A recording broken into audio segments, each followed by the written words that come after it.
Chapter 404. Although the girl's strength was not great, when she used all her strength, the wooden stick cut through the air and made a sound of wind. Lee picked up the osmanthus cake with one hand and suddenly reached behind him with the other hand, grabbing the wooden stick with great precision in the dark. Mississippi Lou's previous devilish training was very effective, making his skills a lot better than in his previous life. He couldn't beat a martial arts master, but he could deal with a weak girl. The girl didn't seem to expect the little thief's reaction to be so fast. Her attack missed, and she subconsciously opened her mouth to scream. However, when she opened her mouth, a piece of osmanthus cake was stuffed into her mouth before the sound came out. "What are you screaming for in the middle of the night?" Lee said impatiently, and took a step toward the light outside. The sky was not completely dark yet, and standing outside, he could vaguely see the appearance. He thought that after Xiao Zhu saw him, even if she didn't jump excitedly, she wouldn't use the stick to greet him. But after a moment of shock, she shouted in a more shrill voice, "Ghost!" In the dark, the expression on Li Yi's face froze, and a few black lines appeared on his forehead. "Brother Dong, Uncle Wang, it's really nothing. It's just that I accidentally sprained my ankle when I was walking just now. I'm sorry for causing you trouble," Xiao Zhu explained to the two people standing outside the door apologetically. "It's no trouble." The kind middle-aged man looked into the room and asked, "Where's Miss Ruoqing?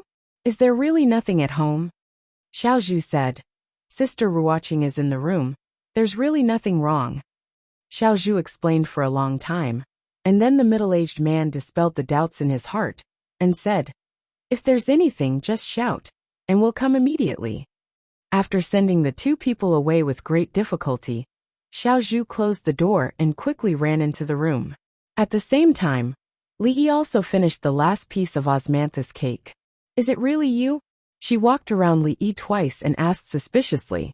Today, she had heard from Zuemo that he was living a good life in the capital, that he had been conferred a noble title, that he was a high-ranking official, and so on. Yet she saw him stealing things from the kitchen at night. Xiao Zhu couldn't believe it no matter how hard she tried, which was why she had screamed earlier. "Apart from me, does anyone else know that you were bitten by a dog when you were a child?" When Li Yi was sunbathing in the courtyard behind the Rui workshop, he often chatted with Xiao Zhu, who climbed up the wall, so it was very easy to prove his identity. Hearing this, the suspicion on Xiao Zhu's face disappeared, but it quickly turned into anger. "You still know to come back?"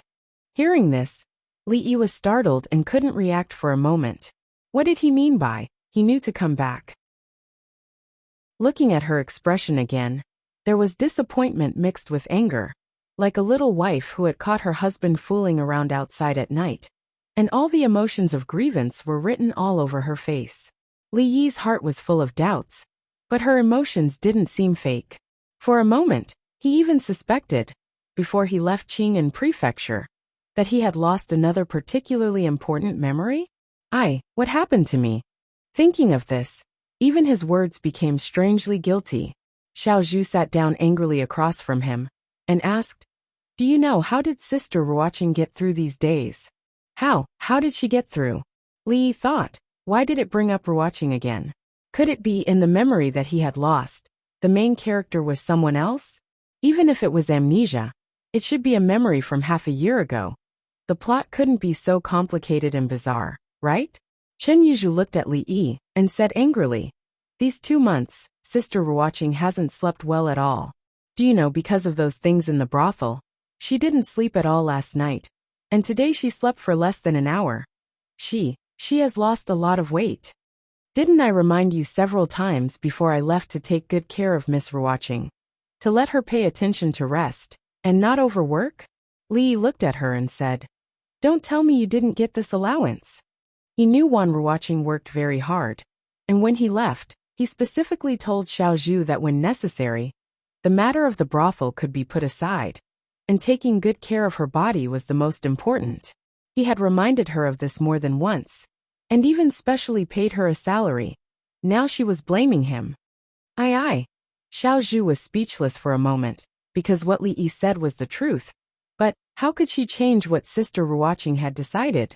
In short, it was still his fault. I don't care, the brothel is yours, you think of a way.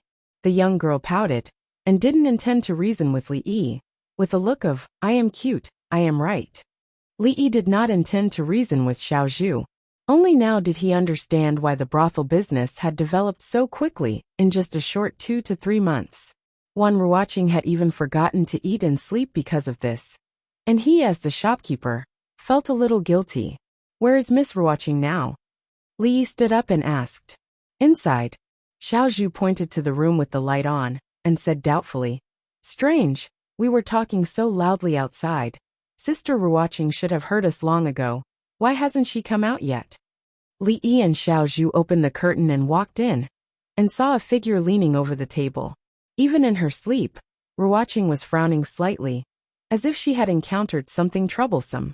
She looked far more haggard than the last time Li Yi saw her, and although her beauty hadn't decreased, there was a hint of poignant beauty in her. These days, it was as Xiao Zhu said, she really did forget to eat and sleep, otherwise she wouldn't be so thin. Sho, Sister Ruoqing is asleep, don't disturb her. The young girl made a shushing gesture to him. Li Yi nodded, and walked over slowly. There were some papers neatly stacked on the table, and the handwriting on them was very elegant, familiar hairpin-style small regular script. Li Yi picked up a few of them, and looked at them. They were about the specific arrangements of each brothel. There were many of these papers. She couldn't have been handling all the trifling matters by herself all the time. Could she? Her hands were half in the air, and her head was leaning on the table, exhaustion written all over her face. Seeing her eyelashes tremble a few times, as if she was about to open her eyes, Li Yi reached out and touched a spot on the back of her neck. What are you doing? Xiao Zhu ran to the front, looking at him warily. She needs a good rest now. I just touched her sleep point. Li Yi walked to the chair, looked at her, and said impatiently, What are you standing there for? Hurry up and help her. In fact, the young girl didn't have much strength, so she couldn't help much. Li Yi almost carried her to the bed by himself, and covered her with the quilt. That light touch just now, she wouldn't wake up until the next morning. When Wan Ruoqing fainted in front of Rui brothel, he had also carried her, and this time, he found that she was much lighter than before. She won't wake up until tomorrow morning. I'll take these things on the table, take good care of her. Li Yi picked up the stack of things, looked at Ruoqing again, and walked out of the room. Watching Li Yi's figure disappear outside the door, the young girl curled her lips, and said in a low voice, You know how to care for Sister Ruoqing. At least you have some conscience.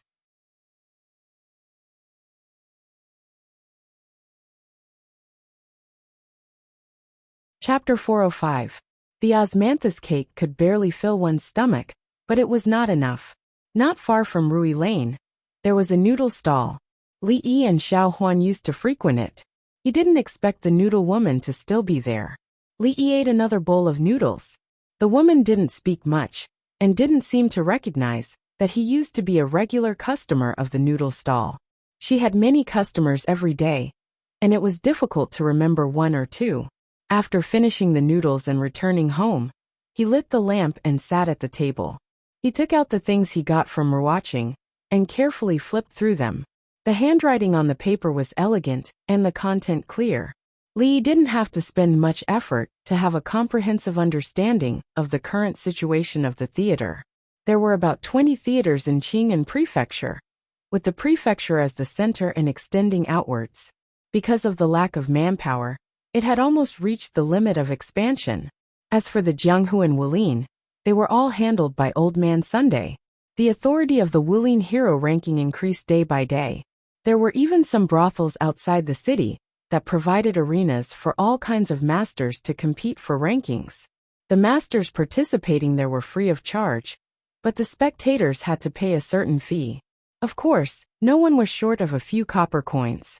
Many people felt that watching two people fight on the stage was much more interesting than watching a group of people perform.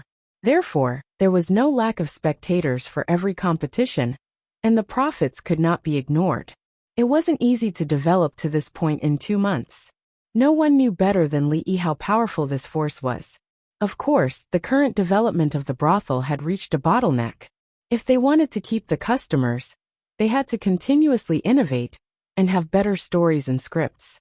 Fortunately, he still had to stay in Qing'an Prefecture for a while longer. Taking advantage of this time, he could bring out the legendary cultural crystals. He had slept enough during the day and didn't feel tired. He took out a brush and paper. Xiao Huan wasn't there, so he could only grind the ink himself. After a while, Li Yi raised the brush and closed his eyes. When he opened them again, a thick book that others couldn't see floated in front of him. On the front page were 3 big words, Journey to the West. Before the chaos was divided, the world was in chaos and no one could see it. Ever since Panga broke the primordial world and created the distinction between pure and turbid, as a few lines of small words appeared on the paper, the story of a monkey officially opened a new chapter in this strange world. In the courtyard next door, the girl's body moved about, using the moonlight to practice her swordsmanship. She would look up from time to time. Even when she was about to rest, the lights were still on. The moment Wan Ruoqing opened her eyes, she was stung by the sunlight shining through the window. She covered her eyes with her hand and sat up on the bed with a trace of doubt on her face. If she remembered correctly, she only wanted to take a nap on the table for a quarter of an hour. How did she end up lying on the bed? Moreover, the sky was clearly turning dark at that time. Why did it suddenly light up now? Was it an illusion? For her, from the time she laid on the table to the time she woke up on the bed, it seemed that only a quarter of an hour had passed. At this moment, her mind was still a little dazed. "You're awake." Just as she was trying to make her mind clear as soon as possible, a muffled voice suddenly came from the direction of the room door. Li Yi held a stuffed bun wrapped in paper in his hand and one in his mouth. Seeing that Wan Ruoqing had woken up, he gestured to her and said, "I just bought these buns with cabbage fillings. Do you want to?" Wan Ruoqing looked at him in a daze. Her face was filled with amazement and shock. For a moment, she was unable to come back to her senses. After a while, she nodded and said, Then I'll have one." Li Yi was very clear on how long it would take for a person to wake up after their acupuncture point was hit. Therefore, when he came early in the morning, he bought breakfast for 2. Wan Ruoqing washed up for a long time before appearing in front of Li Yi again.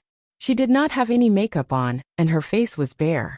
She seemed to be in better spirits than last night. For a woman, someone who could meet her without makeup must have treated her as a true friend. Li Yi was very pleased about this, although he could not tell what had changed on her before and after putting on makeup. "Sorry, I didn't know that you don't eat cabbage buns.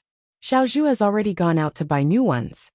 Just now, when Wan Ruoqing was washing up in the room, Xiaozhu took a steamed bun and nibbled on it. When she realized that it was stuffed with cabbage, she told Li Yi that Wan Ruoqing never ate steamed buns with this kind of stuffing. She then went out to buy breakfast again. Actually, Li Yi did not like cabbage buns very much. Unfortunately, he had stayed up all night copying books and got up a little late in the morning. The bun shop had sold out the other fillings, so he had no other choice. Wan Ruoqing smiled and took a bite of a bun. After a while, she looked up at him and asked, When did you come back?" "Yesterday." Li Yi wiped his hands and said, "I came here last night. You were asleep at the time, so I didn't wake you up." Wan Ruoqing somewhat regretted not insisting a little longer yesterday, but she quickly changed the topic and said, "The theater." Seeing that she was going to talk about the theater, Li Yi waved his hand and said, "Don't worry about the theater for now. Rest well in the next few days. I'll take care of those things."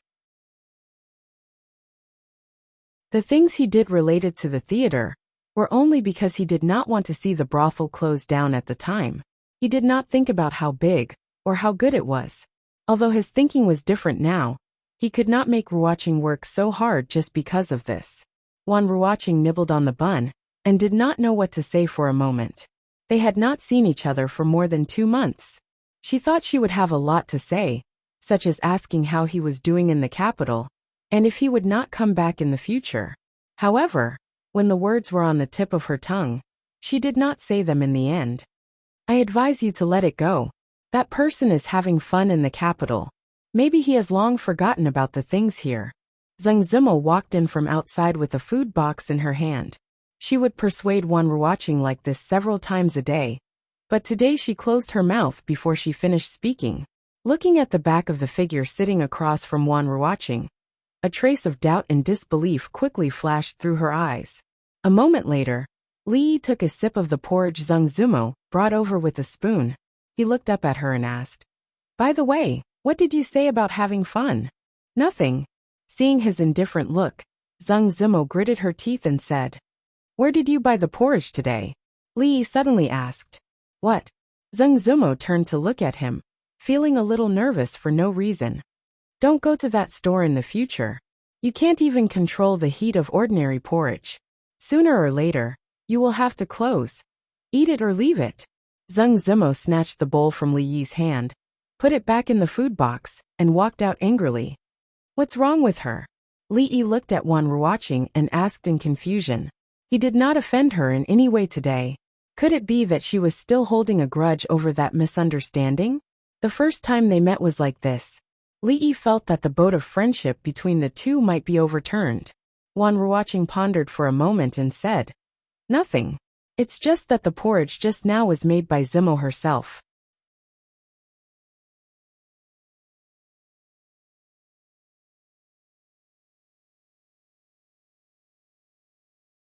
Chapter 406. Maybe it's because of the 2 cabbage buns just now that affected my taste.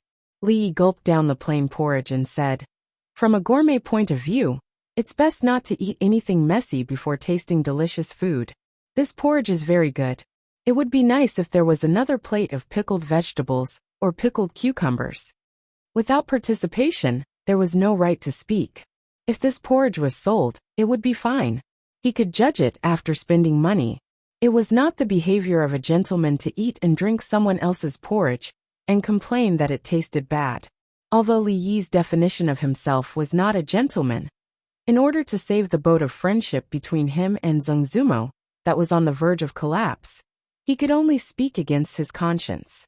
If Mississippi Lu was sent by God to go against him, making Li Yi feel that he owed her something in his previous life that needed to be repaid in this life, then Li Yi was extremely suspicious that Zheng Zimo had done something wrong to him in his previous life that caused him to ruin her things unintentionally every time. Before the two met, because of his negligence, he made a big mistake on the portrait of her and Mississippi Lu. Later, he was dragged to the Jade Courtyard by Li Xian for the first time and ruined her performance. Later, in order to avoid Mississippi Lu, he accidentally broke into her boudoir and saw everything that should not have been seen. In this way, she should have owed him a lot in his previous life. Of course, because of the last thing, when he faced Zheng Zimo, he actually felt a little guilty. In this era, if a man saw a woman's body, in order to keep her chastity, she would either marry him, kill him, or commit suicide. Of course, it was impossible to marry him. Li Yi estimated that with her arrogant personality, she would definitely look down on him. At the same time, for the sake of his and her safety, the probability of the first event happening was 0. However, she neither wanted to kill him, nor did she force him to do so. Not only did she not mention that incident, but she also helped him cover up the embarrassment in front of Mississippi Lu. A real man must take revenge and repay kindness. That was why he sent her poems to help her compete for the top courtesan before he left. However, the whole story had just been learned from Wan Ruoqing. Li Yi could only bury his head in the porridge. He didn't even have time to wipe the cold sweat on his forehead. If Zheng Zimo hadn't redeemed her freedom before those poems were spread, she might still be in the fire pit of the Jade Yard. She might not even be able to get out for the rest of her life. That was to say, he almost accidentally caused a disaster again. Li Yi secretly rejoiced in his heart. Fortunately, Zheng Zimo had foresight.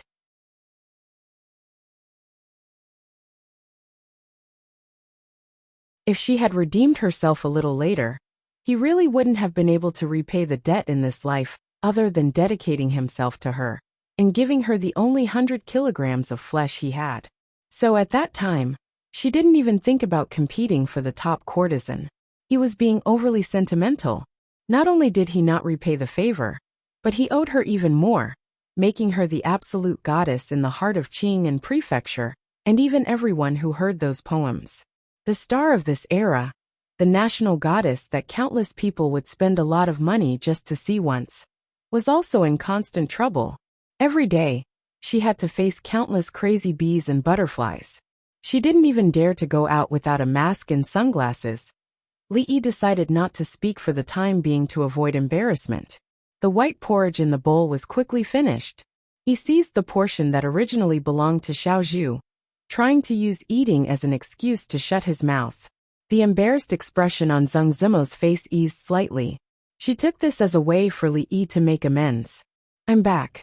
It's too late today, and a lot of porridge shops are sold out. I ran half a street to buy it." Xiao Zhu came in with a food box. Seeing that Li Yi was already sitting at the table eating porridge, and then looking at Zheng Zimo sitting across from him, her little face couldn't help but change. However, when she learned that Li Yi had eaten up the portion that originally belonged to her, the smile on her face became bright again. She cast a grateful look at him. Finally, she had a good reason to eat the porridge she bought. In order to resolve the awkwardness between the two, Wan Ruoqing glanced at Zheng Zimo and said to Li Yi, "During this time, Zimo has also helped us a lot. She helped to draw the curtains and backgrounds of some plays." Zheng Zimo's power alone was limited. It was impossible for her to draw all the curtains and backgrounds of the theaters, but that kind of novel and unique painting had also attracted many customers for them. Zheng Zimo curled her lips and said, "It's not really a help. It's just some useless painting. Besides, I get paid for painting those things." Wan Ruoqing smiled and said, "A painting of the Luo Shui goddess has been sold for hundreds of taels of silver outside. There's no market for it. We can't afford such a high reward." Zheng Zimo glanced at Li Yi. Speaking of which, the growth of her fame and the improvement of her painting skills were all thanks to him. However, although her paintings were very valuable now, it was nothing more than because they were rare. If they could be bought easily, then what was the difference between them and the common goods on the street? Moreover, she was not short of money at all, and did not need to sell her painstaking efforts. Li Yi was a little full now, but seeing Zheng Zimo's appearance, he knew that the boat would not capsize this time.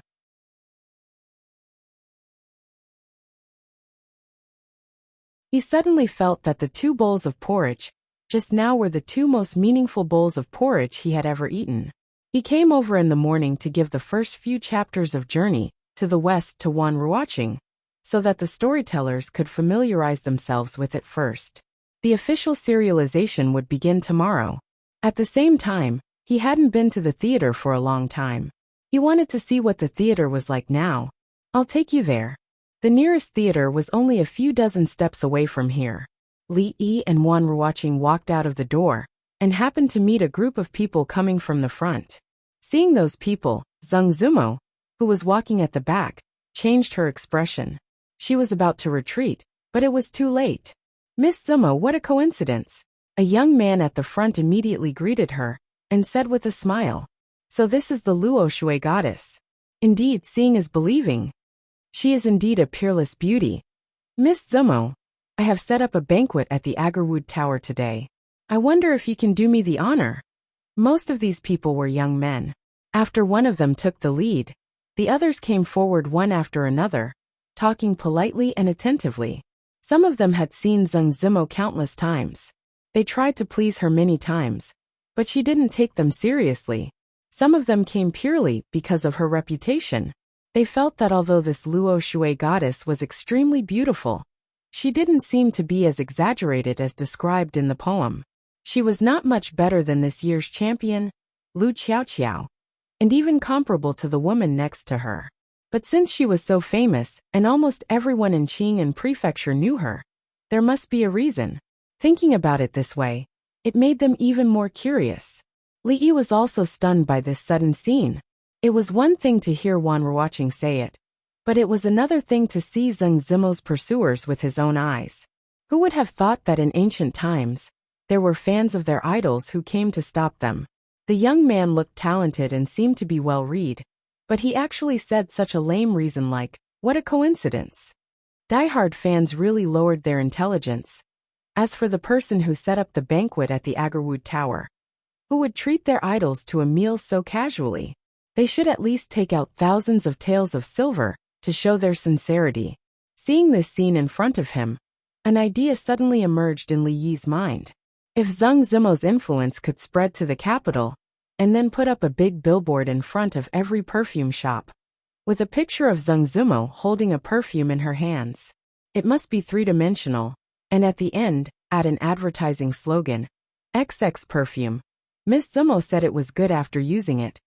In this way, not only would women be unable to refuse, but it would also attract a large number of male customers. The business would be booming.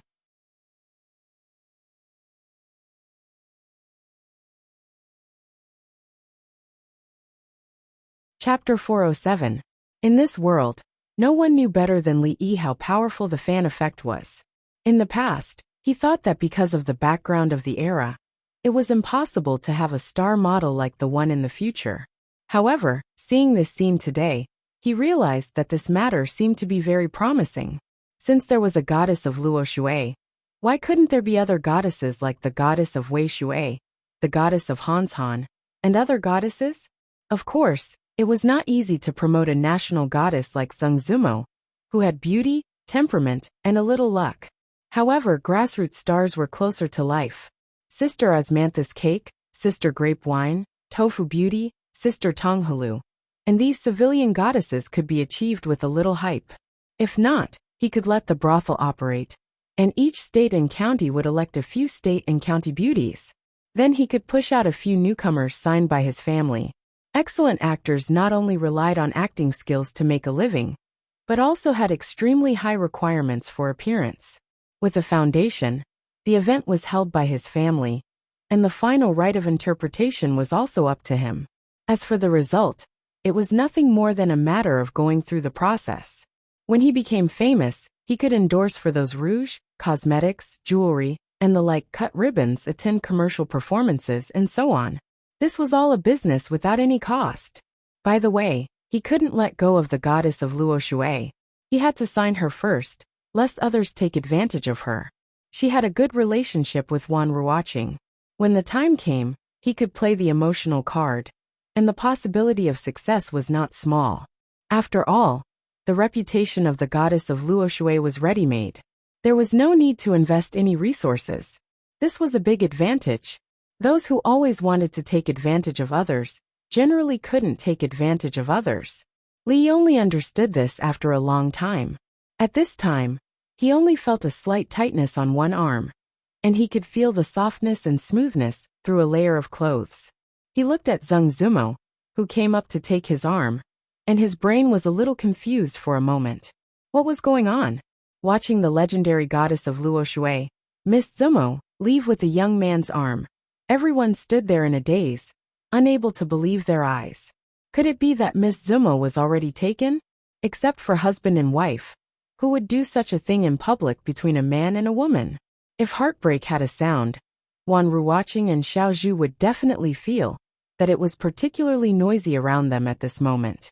However, they had no time to care about these people now. Seeing Li Yi and Zheng Zimo leave, they hurriedly followed. Only the group of young people remained in the same place. They all had different expressions on their faces, but the one thing they had in common was that the smiles on their faces were no longer there.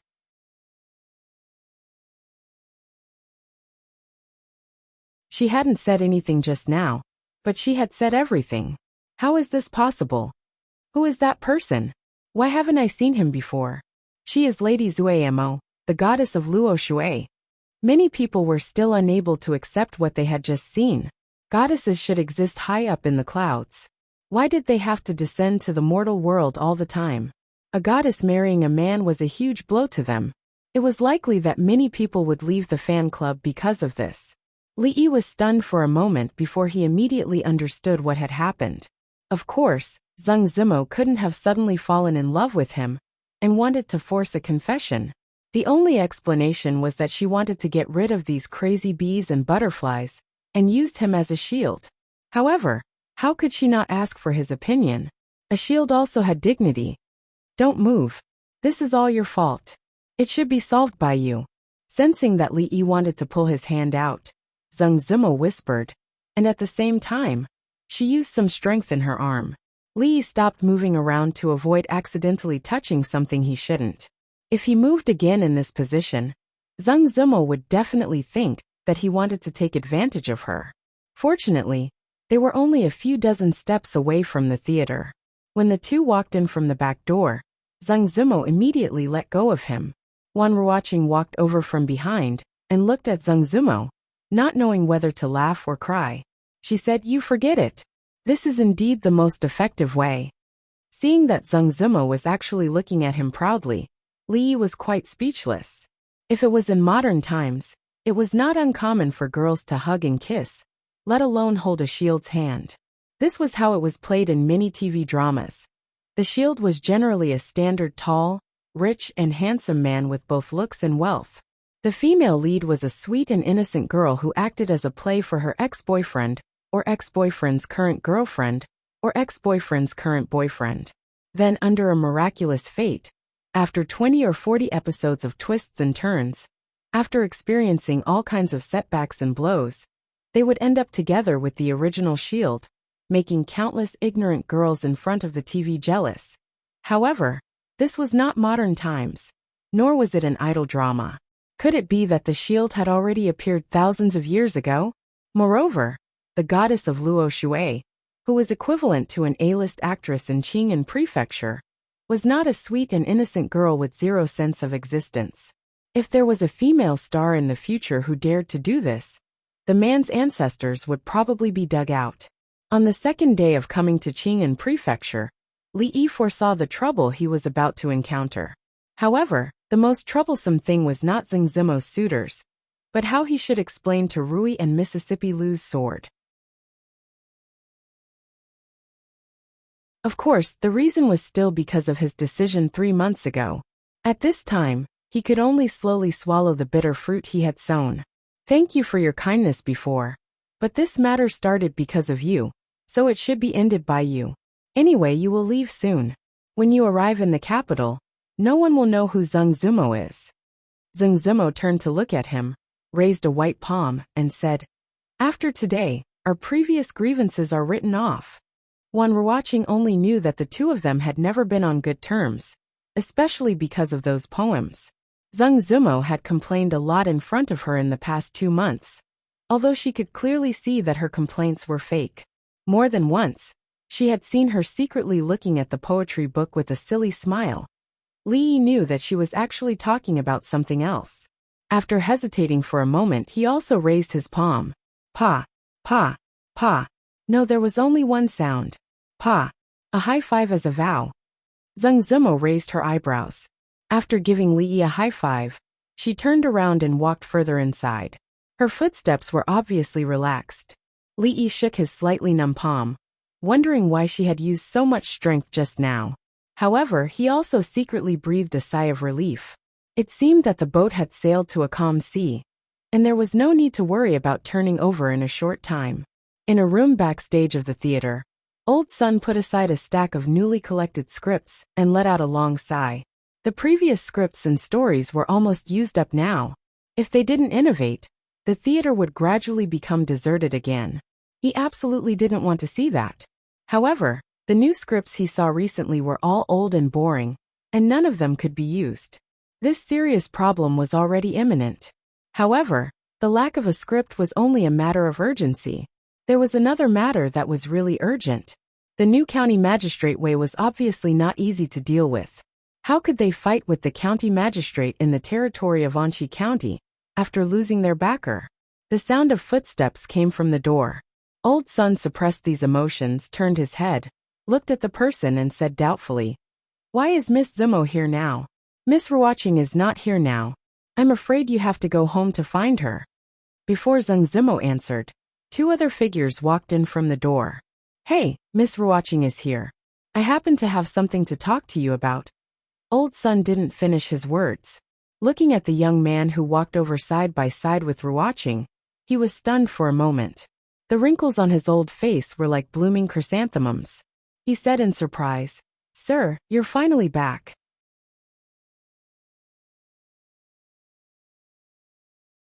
Chapter 408. Old Man Sun had personally witnessed the revival of this brothel and its gradual development to its current state. He could see gratifying changes almost every day, and all of this stemmed from the miraculous means of the person in front of him. As long as he came back, all the problems would be solved. Lack of new stories and scripts? Pressure from the local officials? He didn't have to worry about these. Under the guidance of Old Sun and Wan Ruoqing, Li visited all the theaters in and outside the city in the morning. He even sat down with them to watch a few plays. Everything in the theater was orderly and well organized. It was a world of difference from the previous brothel. As the other theaters were too far away, Li didn't have time to visit them. As for the special performances for martial artists, they were far away outside the city.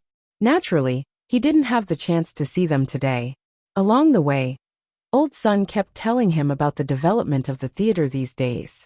The reputation of the Qing and prefectural theater had spread far and wide. There were more than 20 theaters, which almost included most of the actors living at the bottom of the society.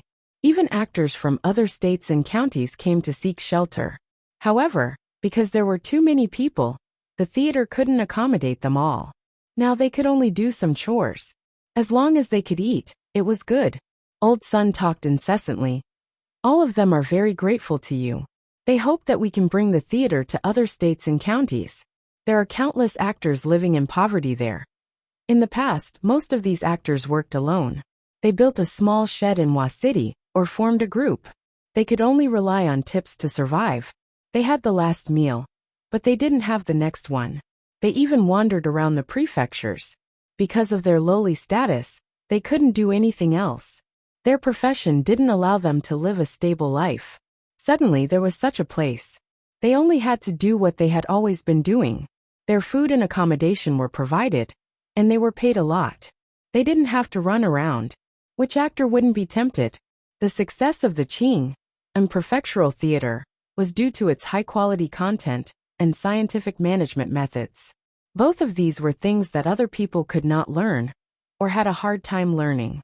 Thus, they hoped that the spring breeze of the reform of the brothels would blow to where they were, and that they would stride into a beautiful new era.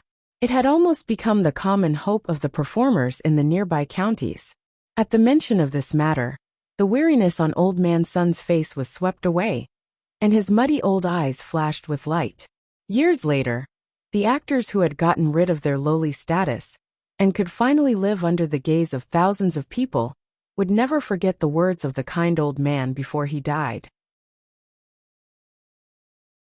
Life is but once for us, and a man's life should be spent in such a way that when he looks back on his past, he will not be ashamed of wasted years, nor will he be ashamed of meanness and vulgarity, so that at the moment of his death he will be able to say, "All my life and all my energies have been given to the greatest cause in the world, the struggle for the liberation of all actors."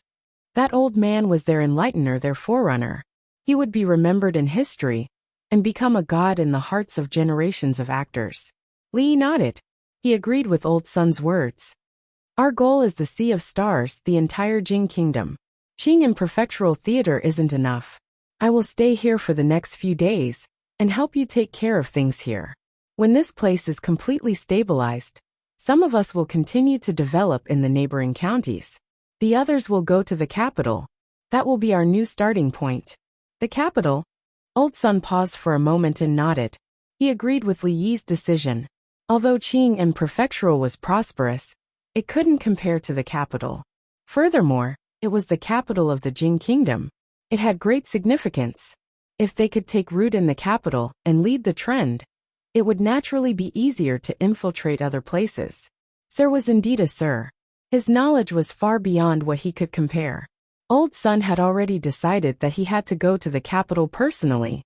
He had spent half his life wandering around.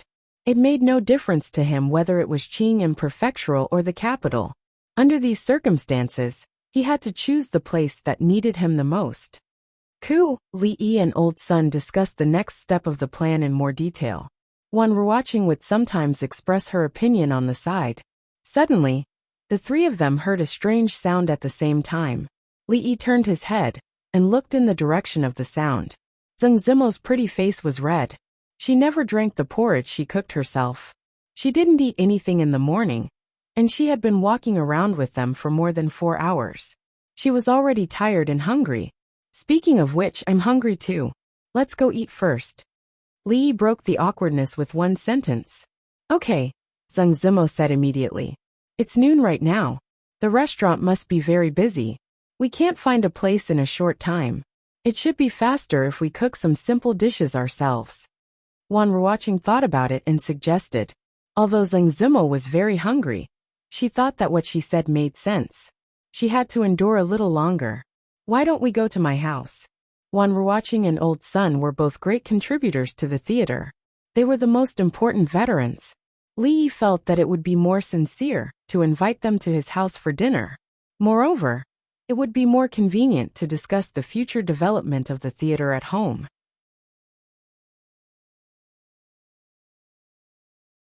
As for Zhang Zimo, it would be to repay her for the porridge in the morning. Let's go to the restaurant. Zhang Zimo heard this and immediately shook her head. Wan Ruoqing hesitated and also said, Why don't we go to my place? It might be more convenient. It's not convenient. There is no one at home anyway. I have to cook if I go back alone. Li Yi waved his hand and said, It's decided. Strangely, the two women didn't raise any objections this time. As for Old Sun, eating was a small matter for him. It didn't matter where they ate. He also wanted to talk to Li Yi about the development plan of the theater. He bought 2 candied haws on the roadside for Zhang Zimo to eat first. On the way back, he also bought all the necessary ingredients. When the 4 people walked into the yard, Zhang Zimo looked around. She only saw the girl named Yang Liaking cleaning the yard. There was no one in the house. For some reason, her heart quietly relaxed. Uncle, you're back. Yang Liaking put down the broom, first bowed to Li Yi, and then slightly gestured to Wan Ruoqing and the others. Some children worked in the theater. She naturally knew Old Sun and Wan Ruoqing. She had also seen Zhang Zimo a few times, but she didn't talk much. Put these in the kitchen first. I'll go change clothes. Li Yi handed the things in his hand to her, then turned to Wan Ruoqing and said, You guys do as you please. You must be tired after walking all morning. Go inside and rest for a while. I'll come out soon. They were all old friends, so there was no need for formalities. Wan Ruoqing and Zhang Zimo were already used to him being like this. It was Old Sun who looked a bit restrained. You guys go in and rest. I'll go help in the kitchen. Seeing Yang Liaking enter the kitchen with the dishes, Wan Ruoqing also followed. I'll go too. Zhang Zimo thought about it and immediately followed. Old Sun, of course, would not join in the fun. He sat on a stone bench in the yard, looking at the distant sky, and fell into deep thought. His Excellency was right. He had to look further. The capital was a new and most suitable starting point. Their ultimate goal was not Qing and prefecture or the capital, but the entire Jing kingdom. Even other countries could be considered.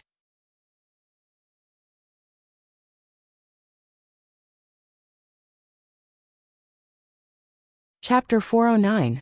Seeing that Li Yi had changed his clothes and walked out of the room, Old Sun immediately greeted him. In just a short while, he had formed a few preliminary ideas in his mind. Old Sun, you rest first. I will go and cook. If there is anything, we will talk about it later. Seeing Wan Ruoqing's figure appearing in the kitchen, Li Yi waved his hand, and then walked to the kitchen. Here, he was the host, and Wan Ruoqing and the others were guests. There was no reason for the host to let the guests cook at home. Cook? Old Sun was stunned in place. How could a man do a woman's thing? In his heart, Li Yi was a godlike man. Imagine the scene of his god wearing an apron, humming a tune in the kitchen and chopping pig bones? He was old and couldn't bear such a psychological gap for a while. The dull expression on Old Sun's face did not recover for a long time. Not seeing Old Sun, who was stunned, Li Yi walked into the kitchen and saw Yang Liaking and Wan Ruoqing busy at the stove. Zhang Zimo squatted down and peeled a good green onion into pieces. Li Yi hurriedly grabbed it from her hand. From the bowl of porridge she cooked in the morning, it could be seen that this Miss Zimo was the same as his second Mississippi. They were both little fairies who did not do any chores. Fairies should be floating in the sky. Such vulgar words as peeling green onions to cook were not suitable for fairies.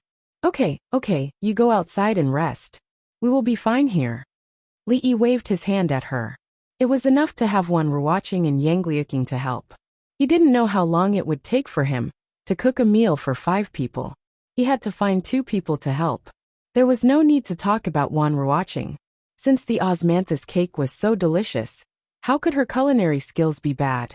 As a wandering heroine, Yangliuking's ability to survive was definitely much better than ordinary people. It was not a problem for her to help out a little. At least, she would not peel a green onion until it was only as long as a little finger. Zengzumo was a little annoyed to see him chasing away flies. She crossed her arms and stood to the side. She wanted to see how a man like him did these kitchen things. He had reached the pinnacle of both the Tao of poetry and the Tao of painting. Being able to see a side that he was not good at made him feel quite satisfied. However, it didn't take long for her to disappear. As a woman, she couldn't help but feel ashamed. Even Wan Ruoqing was a little surprised. She knew that Li Yi often cooked, and his culinary skills should be passable. He could even make a bowl of ordinary porridge with endless aftertaste. However, when she saw his exquisite and somewhat exaggerated knife skills and skilled movements, she couldn't help but feel inferior. Yangliuking had stayed here for a long time, so she was not too surprised. If she was allowed to do it, she could cut it faster and better, although the taste was not comparable at all. Zengzumo didn't watch for long and walked out in shame. As a woman, it was not something to be proud of to be defeated by a man in a place where she should be proud. Steaming and boiling were still the mainstream diet of ordinary people, but it was not the case in Li Yi's family. Since they were not short of money, stir-frying with iron wok replaced those 2 simple cooking methods. Thus, Zengzumo smelled the aroma coming from the kitchen in the yard. She was already very hungry, and she almost involuntarily swallowed a mouthful of saliva. Then, she felt that this action seemed very spineless, so she involuntarily swallowed a mouthful of saliva again. In the past, in the jadeite courtyard, other than sometimes involuntarily singing and performing, she didn't have to worry about anything else. As the top artist of the jadeite courtyard, the madam would naturally have people serve her very well. However, after redeeming herself and moving out, she and Xiao Chui had to personally handle all the big and small things, including clothing, food, housing, and transportation. The trifling matters were still manageable, but the 3 meals a day couldn't be bought from a restaurant every time. However, she and Xiaotsui really didn't know anything about cooking, so they could only practice diligently, surrounding the stove for several hours a day. Fortunately, she was naturally intelligent, and after a few days, she finally understood that going to elder sister Ruoqing's place for a meal was the best solution. At this moment, smelling the fragrance in the air, she stared blankly at the direction of the kitchen, and her thoughts inevitably drifted away. If a moment later, Zengzumo pinched her arm to expel that unrealistic thought from her mind. Wan Ruoqing and Yangliuking were in the kitchen. They helplessly found that other than picking the onions, peeling the garlic, and occasionally passing seasonings to him, they couldn't do anything else. No, they could still carry the plates. Every time Li Yi finished a dish, he would ask them to bring it out. After a short time, 4 hot dishes, 4 cold dishes, and 1 soup were all finished. A total of 8 dishes and 1 soup. It was already a very high standard to entertain guests. The square table was just enough for 4 people, but with the addition of Yangliuking, the 3 women were all skinny, so it didn't seem crowded even with 5 people. You guys have worked hard these days. I'll drink first to show my respect. Li Yi raised his cup to Wan Ruoqing and Oldman Sunday. Without them, there wouldn't be the current theater, and his plan wouldn't have been possible. This cup should be a toast. Of course, because most of the people sitting here were women, his cup was actually tea. However, a toast was the same. The details weren't important. Master, you're too kind, too kind. Oldman's son hurriedly raised his cup in return. His dreams and wishes could be realized all because of Li Yi's support. How hard was it to realize a dream? Zengzumo looked at the table full of delicious food, and secretly swallowed a lot of saliva. She had been hungry for a long time, but she couldn't eat in front of so much food. It was a double mental and physical torture. This cup is for the future of the theater. This cup is for ourselves. Hearing these words, Zheng Zimo's face turned a little pale. Couldn't they toast after eating? They could toast while eating. Okay, the food will be cold in a while. Let's eat. Finally hearing these words from Li Yi's mouth, Zheng Zimo couldn't wait to pick up her chopsticks. Hubby, is there a guest? Rui walked in from the door and looked at the situation in the room with a slightly startled expression. Mississippi Lu, who followed in, didn't have any expression, but the little maid on the side couldn't help but change her expression after seeing Zheng Zimo. Wasn't the painting that the son-in-law hid that woman? Zheng Zimo's already extended chopsticks stopped in midair. In an instant, she felt that her entire life had become a lot darker.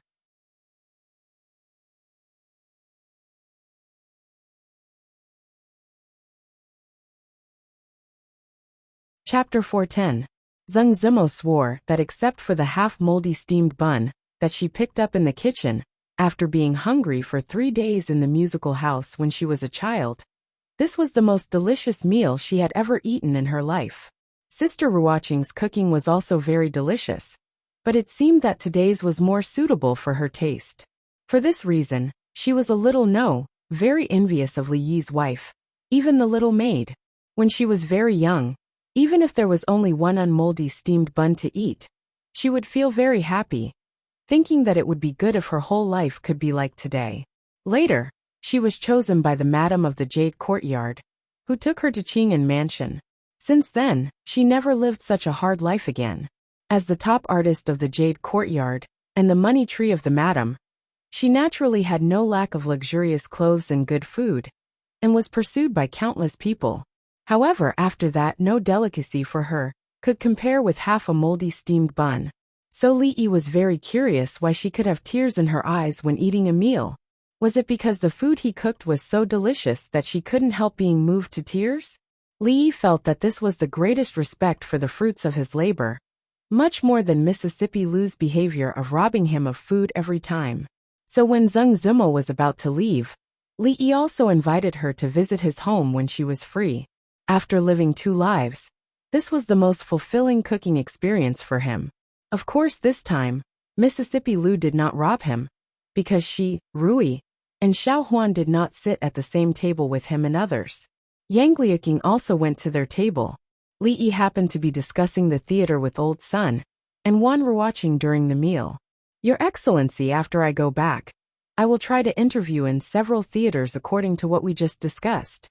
Old Sun's focus was not on whether the food was delicious or not, but on the matter of the brothel. This matter is not urgent. I will write a few new stories in these days, and when we attract enough guests, the effect will be better. Old Sun nodded repeatedly and asked tentatively, Then what about Master Wei? Li Yi smiled and said, Just do what you need to do. I'll take care of the rest. With Li Yi's words, Old Man Sun was finally reassured.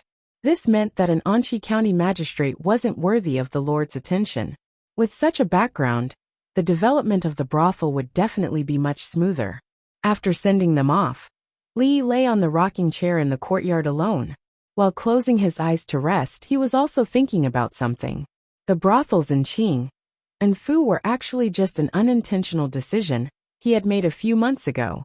At the time, he did have the idea of creating something like the entertainment industry in ancient times, but it was only to satisfy some of his interests.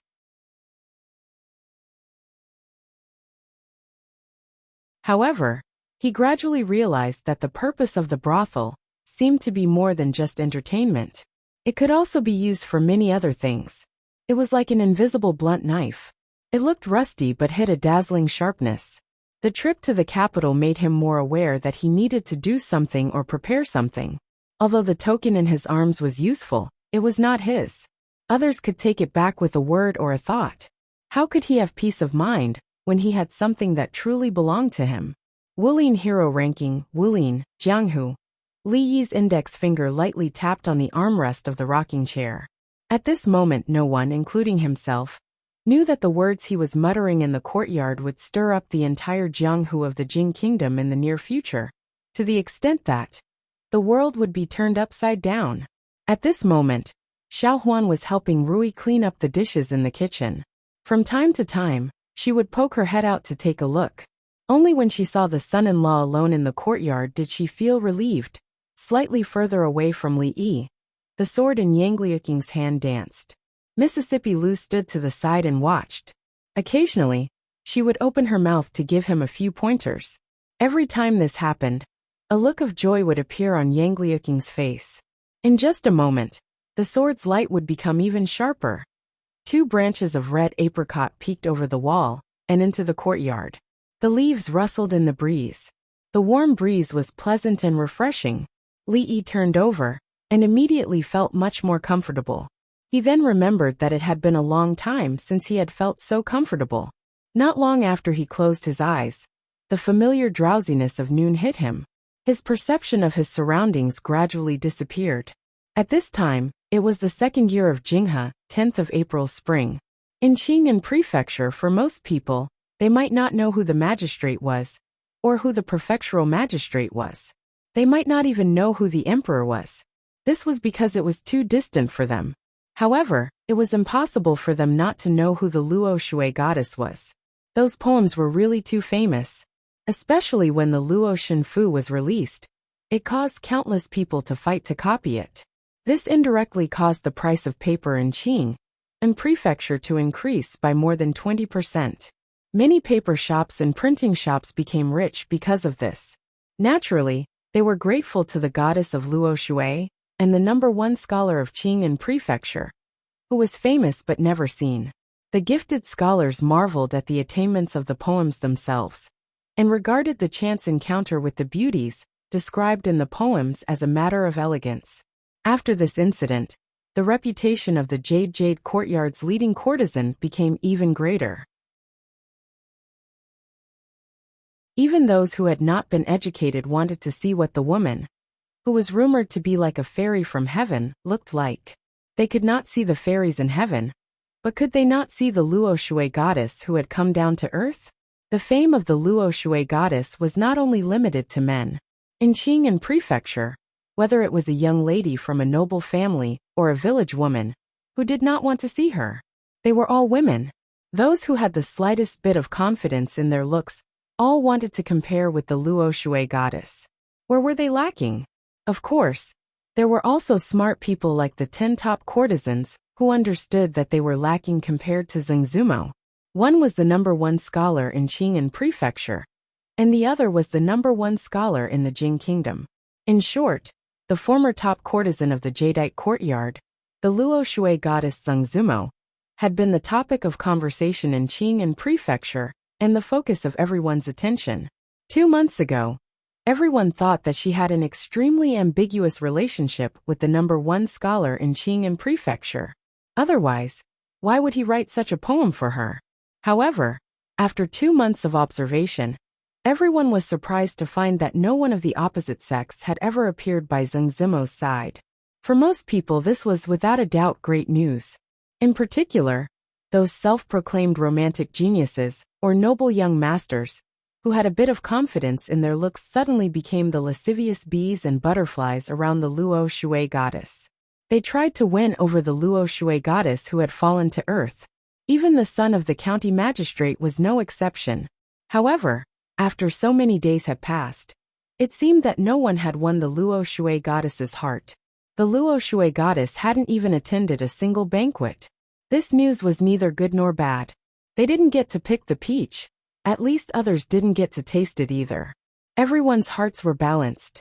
However, at this time, an unknown fellow who blocked their way out of nowhere had snatched away the peach that they had been yearning for.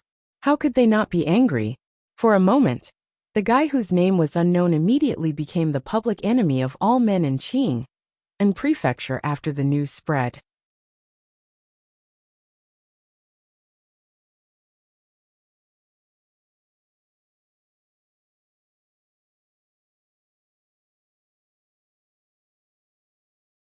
Chapter 411. Is there any news? Who on earth is he? I heard from the people I saw that day that the man looks unfamiliar.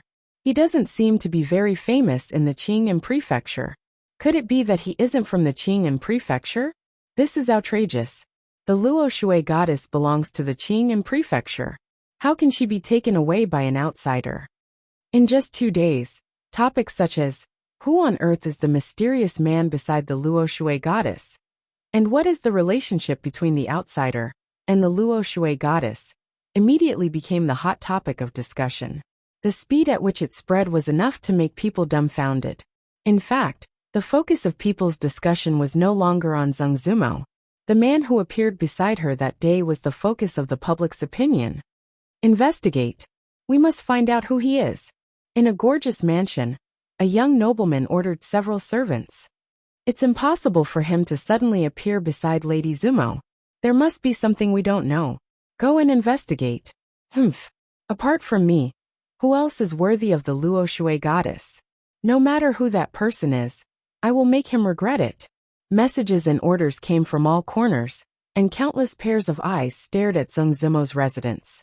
However, other than occasionally seeing her go out to the theater, or go to another woman's residence, they didn't find anything suspicious. The man seemed to appear out of thin air, and then disappeared into thin air, completely disappearing from everyone's sight. Li Yi didn't disappear. In order to write the Jing Kingdom's version of Journey to the West and the Legend of the Condor Heroes as soon as possible, he almost didn't go out for the past few days. He edited, combined with the real history of this world, and removed the parts that were easy to be harmonized. There was a lot of work to be done. Even his daily sunbathing time was compressed to half an hour. Maybe it was because he hadn't tried to work so hard for a long time. After a few days, he felt that his body couldn't bear it. Thinking that Wan Ruoqing had persisted for more than 2 months in a more difficult and tiring situation than him. A man who could be regarded as a low-level martial artist in the martial arts world couldn't compare with a weak woman. He couldn't help but feel ashamed. At this moment, he planned to go to Huichun Hall to buy some ingredients for making medicinal cuisine. The recipe for the medicinal cuisine was found by him, after looking through many books. He would give it to Xiaozhu later, and ask her to nourish Wan Ruoqing's body during this period. After all, the future development of the theater couldn't do without her. The reason why he chose to go to Huichun Hall was because it was the nearest medicine shop. Secondly, he didn't have to pay there.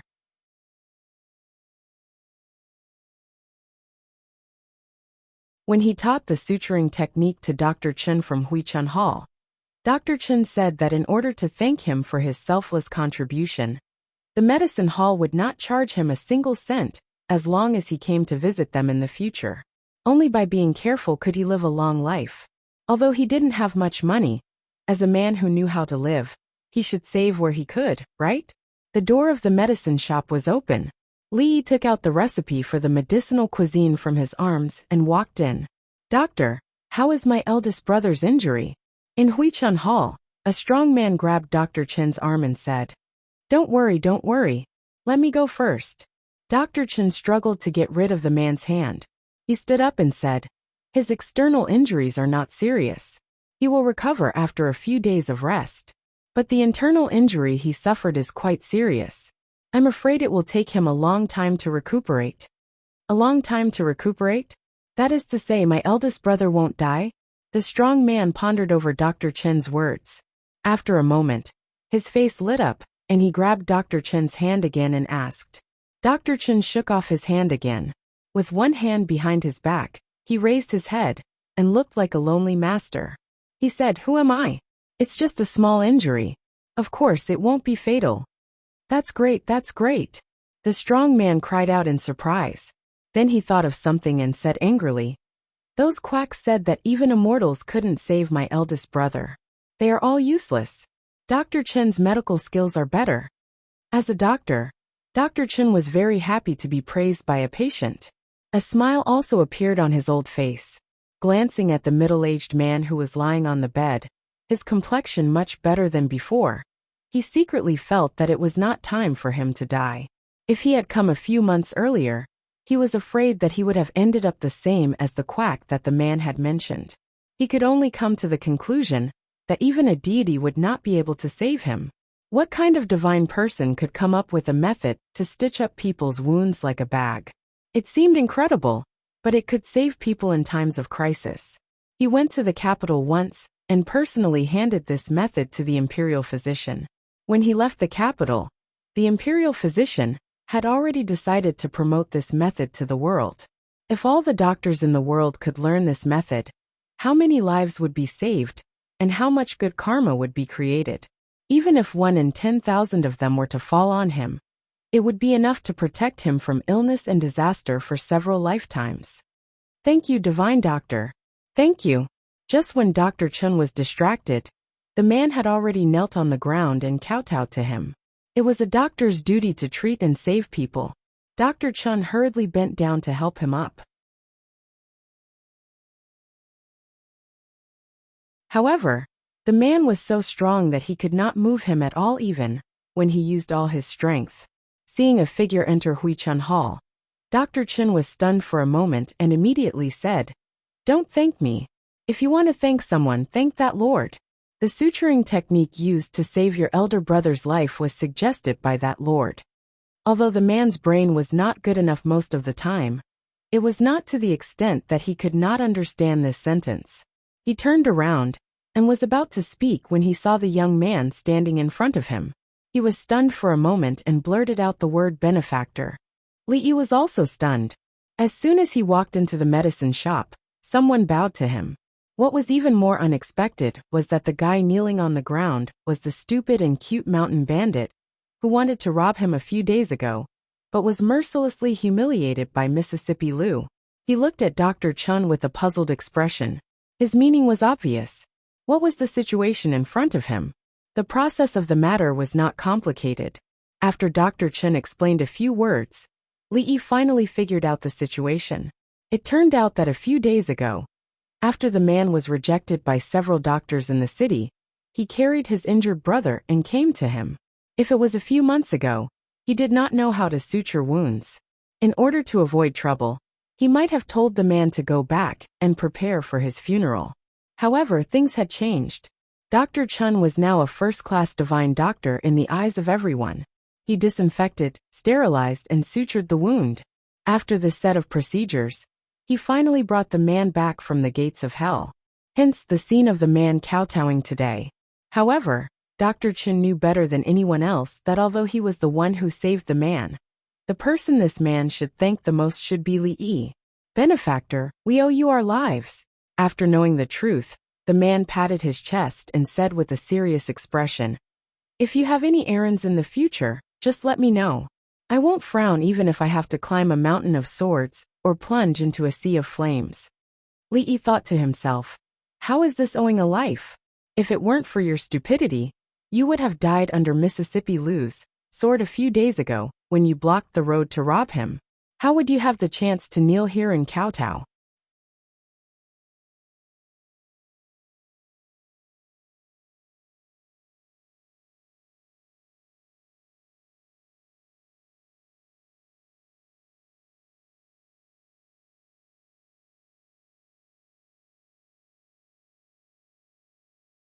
Chapter 412. You don't have to. You don't have to. Li Yi waved his hand. Why would he need someone to climb a mountain of swords and plunge into a sea of flames for him? Even if he did, he wouldn't dare to ask this silly, cute man to do it. His ability to do bad things was definitely much stronger than his ability to do good things. The person lying on the bed was a rather thin middle-aged man. His face was thin, and he looked somewhat similar to the burly man. Perhaps it was because he was injured, but his face was slightly pale. After the burly man spoke, he also spoke. "My younger brother is slow-witted. If he has offended you in any way, I apologize on his behalf." The middle-aged man spoke politely and properly. He didn't seem to have the same parents as the stupid man at all. Li Yi shook his head and said, "It's not that I've offended you. It's just that I need to be more familiar with the official language in the future, so that I can disguise myself as a bandit. I've already memorized it. If you don't believe me, I'll recite it for you." When the big man heard this, he said with some dissatisfaction, "Listen, benefactor. I planted this mountain, and I opened this tree." Li Yi was starting to wonder if the two of them were really twins, but the distribution of the brain during the embryonic stage was not very balanced. This man had obviously only received a small portion of the brain, but his body had been compensated. He was much more muscular than his elder brother. It was a surprise to see the two brothers here. He still had serious things to do. He explained the purpose of his visit to Dr. Chun. Dr. Chun immediately ran to the counter to get the medicine and asked if he could keep a copy of the prescription for the medicinal diet for later study. It was just an ordinary medicinal diet prescription. In the future, there were all kinds of dietary supplements that could be found everywhere. Li had just picked one out of them. Perhaps any old Chinese medicine doctor's prescription was not worse than this one. If he wanted to study it, let him be. Watching Li take the medicine and leave Huichun Hall, the big man's expression was a little regretful. He was not a person who didn't know how to repay kindness. On the contrary, if he received kindness from others for no reason, he would always feel depressed if he didn't return it quickly. However, they didn't need him at all, which made him very depressed. After a while, the big man seemed to think of something. He took out an ingot of silver from his arms and put it on the counter. He said to Dr. Chun, "This is the medicine fee for the next few days. If it's not enough, I'll think of another way." Dr. Chun smiled and pushed the silver back and said, "Since you're a friend of young Lord Li, if I accept the silver, I'm afraid I'll be punished. In the future, you can take the medicine and boil it here. Don't mention the medicine fee again."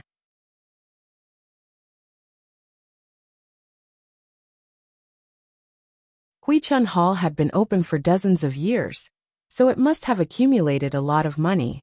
Dr. Chun was not short of these few taels of silver. For him, because he had personally offered his miraculous skill, he had received a promise from the imperial physician, which was far more important than a few hundred or a few thousand taels of silver. Soon, he would hand over Huichun Hall to his disciple. He would go to the capital again and learn medical skills from Lord Lu.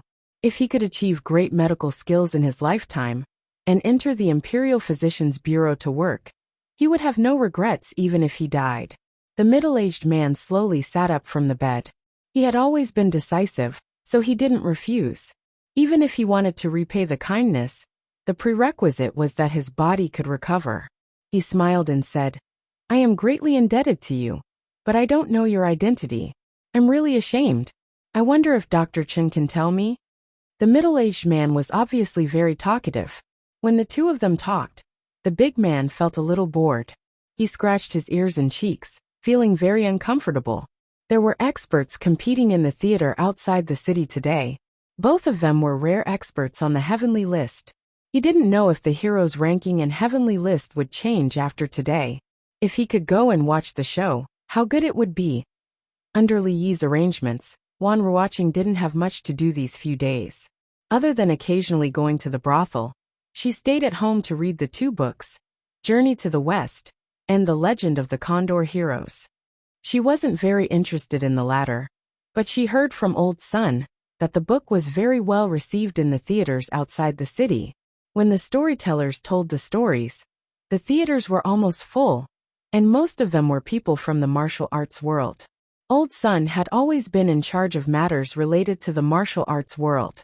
She spent most of her time on the former.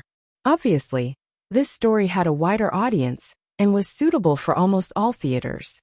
When they received a story, they would first spread it around through the storyteller. As time passed and the popularity of the story died down, they would then adapt it into a play.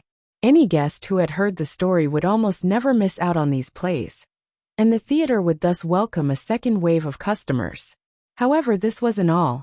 For example, all the stories and strange tales from a Chinese studio had been printed into books through the printing workshop. They were very popular in Qing'an Prefecture and were always in short supply.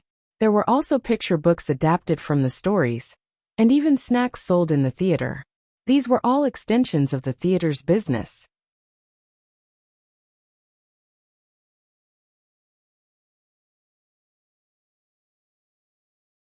In her free time, she would occasionally think about how the brothel, which had only had a dozen people and was struggling to survive, almost falling apart, had grown into such a colossus in such a short period of time.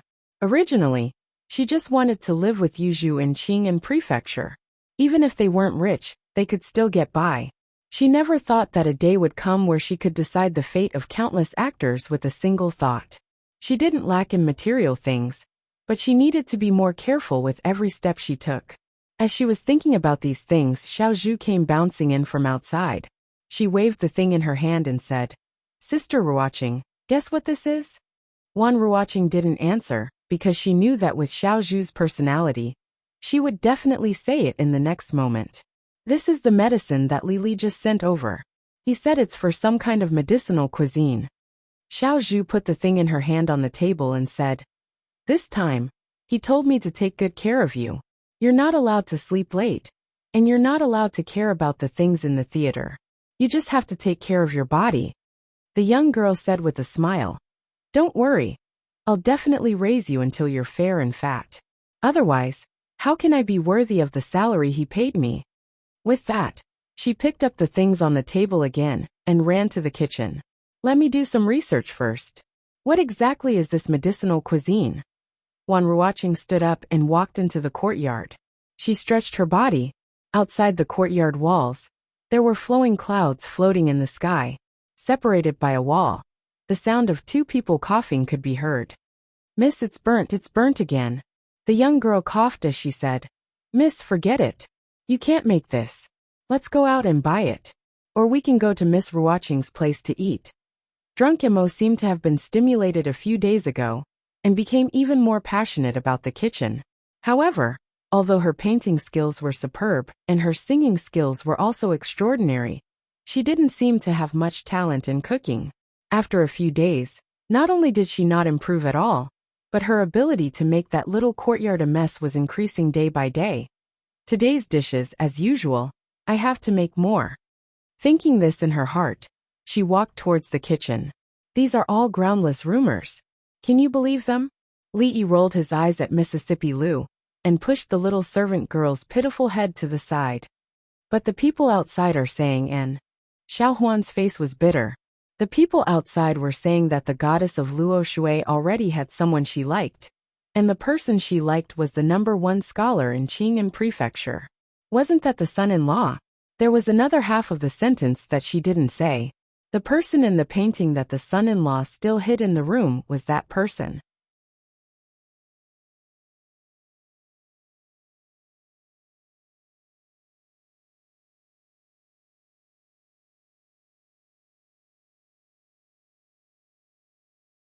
"Rumors, they're all rumors." Li shook his head and said, "In the past, I owed someone a favor. I wanted to write a few poems to repay it, but I didn't expect that it would be misinterpreted by others and become like this. Rumors are fiercer than tigers. In the future, don't believe them so easily." "What favor?" Mississippi Lu was always able to grasp the main point in time. This. He couldn't tell Mississippi Lu in front of her that if she hadn't disguised herself as a man to check the jade yard, he wouldn't have owed her this favor. Li waved his hand and said, "What favor is not important? Think about it. Who is the goddess of Luo Shui? She is the most beautiful woman in Qing'an Prefecture. She is the goddess in the hearts of all men. The number of men chasing after her can line up from Rui Square to outside the prefectural city. How could it be possible?" If he continued, it would seem like he was belittling himself. Li looked at them and said, "Furthermore, these few months, we haven't been in Qing'an Prefecture. You don't believe your own eyes and actually believe those street rumors?" "I knew the son-in-law wouldn't." The little servant girl's eyes immediately turned into crescent moons and dimples appeared at the corner of her mouth. Mississippi Lu thought for a moment, and felt that what Li said was very reasonable. She then looked at him and asked, "The most beautiful woman in Qing'an Prefecture?" He shouldn't have said all this to them just now, especially to Mississippi Lu. He didn't even know what she was focused on. He had to go and talk to Rui. It was time to discipline this sister of hers. Rui's skills. Rui was tidying up her clothes in the room. She looked at Li, who was leaning against the door, and thought for a moment. She said, "Although Rui is young, she is very talented in martial arts. With her current strength, as long as she doesn't encounter a grandmaster, she can basically be in a position of invincibility. However, because of her age and experience, she actually doesn't have much experience in fighting. If she meets an experienced master at the same level, she may be at a disadvantage. Are there many Grandmaster Masters in the martial arts world? Li thought for a moment and asked. Rui smiled and shook her head. She said, the threshold to become a Grandmaster is very high. In the martial arts world, including those martial arts seniors who are not well known, the number of Grandmasters can be counted with 2 hands. Moreover, when martial arts reach that level, they have already returned to their original state, and their state of mind will also improve. They rarely fight with others, so the possibility of meeting them is too small. With this, Li was relieved. In other words, below the Grandmaster level with Mississippi Lu's strength, she could be proud in the martial arts world. And those who could beat her were definitely rare in this world. The probability of meeting them was not much higher than winning the lottery. Then let her be. Mississippi Lu always had excess energy. It was better to find a place for her to vent than to let her find trouble with him. The Wuling Hero list, produced by the theater, now had a lot of credibility and authority in the martial arts world, and was recognized by many people in the martial arts world. Of course, after a few months, the current rankings had already undergone earth-shattering changes. Naturally, there was no change in the Grandmaster list. Those mysterious martial arts legends had long been recognized by the public. No one would be confident enough to challenge the names on the list. However, the Heaven ranking was just below the Grandmaster ranking, and was also the most important and eye-catching ranking of the Wuling Hero ranking. It changed almost every few days, and new names would appear on it from time to time. The original rankings on it were also constantly changing. The martial arts competition in the martial arts world was popular because of this list. Everyone was proud of having a ranking on the hero list. Every day, there were people in the theater who would classify and organize the information collected to ensure the timeliness and fairness of the list. There were even storytellers who turned the ranking battles into wonderful stories. Those in the martial arts world, who did not have the chance to see the battle with their own eyes, were also satisfied. It also made Oldman's son and the others count money until their hands were cramping. However, no matter how the ranking on the list changed, the first place of the Heaven list still belonged to a woman. Although that position originally represented strength and status, when other people increased their ranking through battle after battle, they never saw the first place of the Heaven list. Even when someone announced that they wanted to challenge the first place never responded. As time went on, naturally, there would be many discordant voices.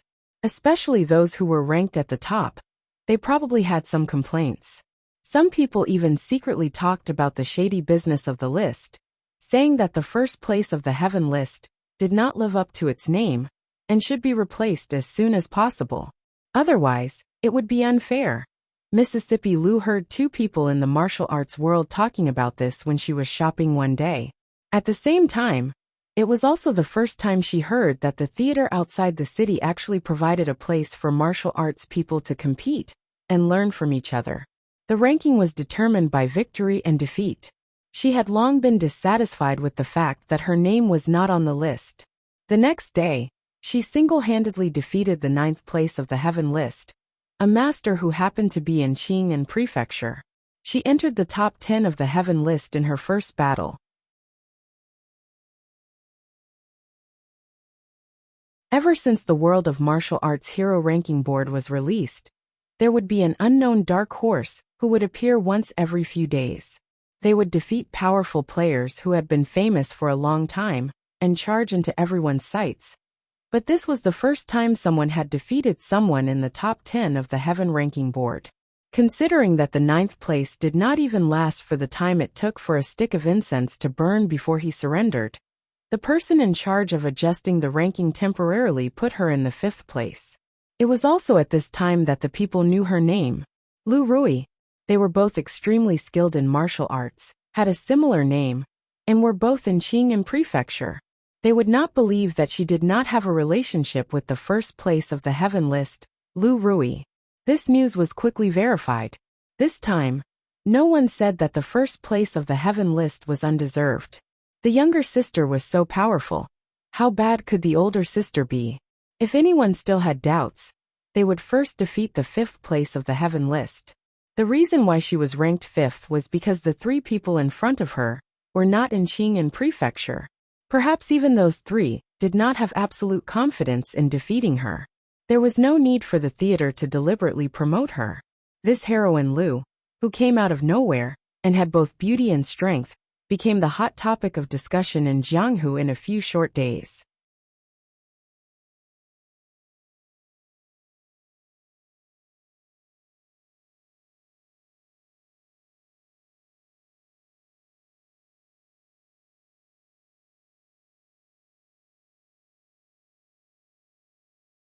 Chapter 413. Topics related to the Luo Shui goddess had gradually died down in Qing'an Prefecture. When they learned that the man she held that day was the well-deserved #1 scholar of Qing'an Prefecture, and even the #1 scholar of the Jing Kingdom, everyone's attitudes were completely different from before. After all, before Zheng Zimo was the Luo Shui goddess, when she was only a leading artist in the Jade's courtyard, she seemed to have an unclear relationship with that person. The reason she had the title of Luo Shui goddess was because of that person's Luo Shui goddess Fu. The goddess belonged to someone else.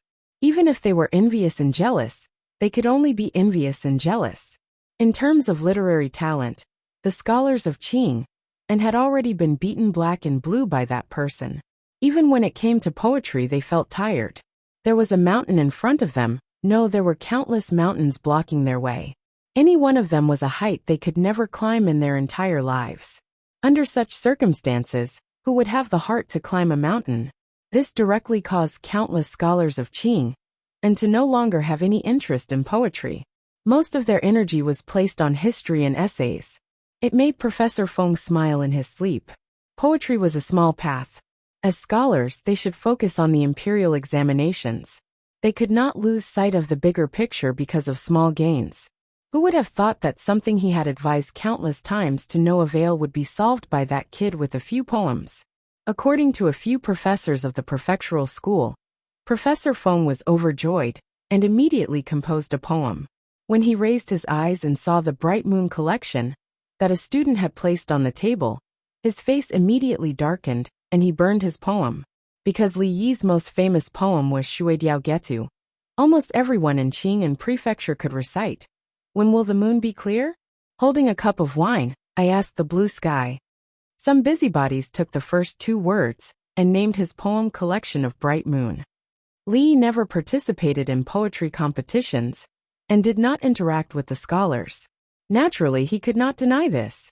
Over time, everyone tacitly agreed. Other than his literary talent, he was also the former Anxi County lieutenant.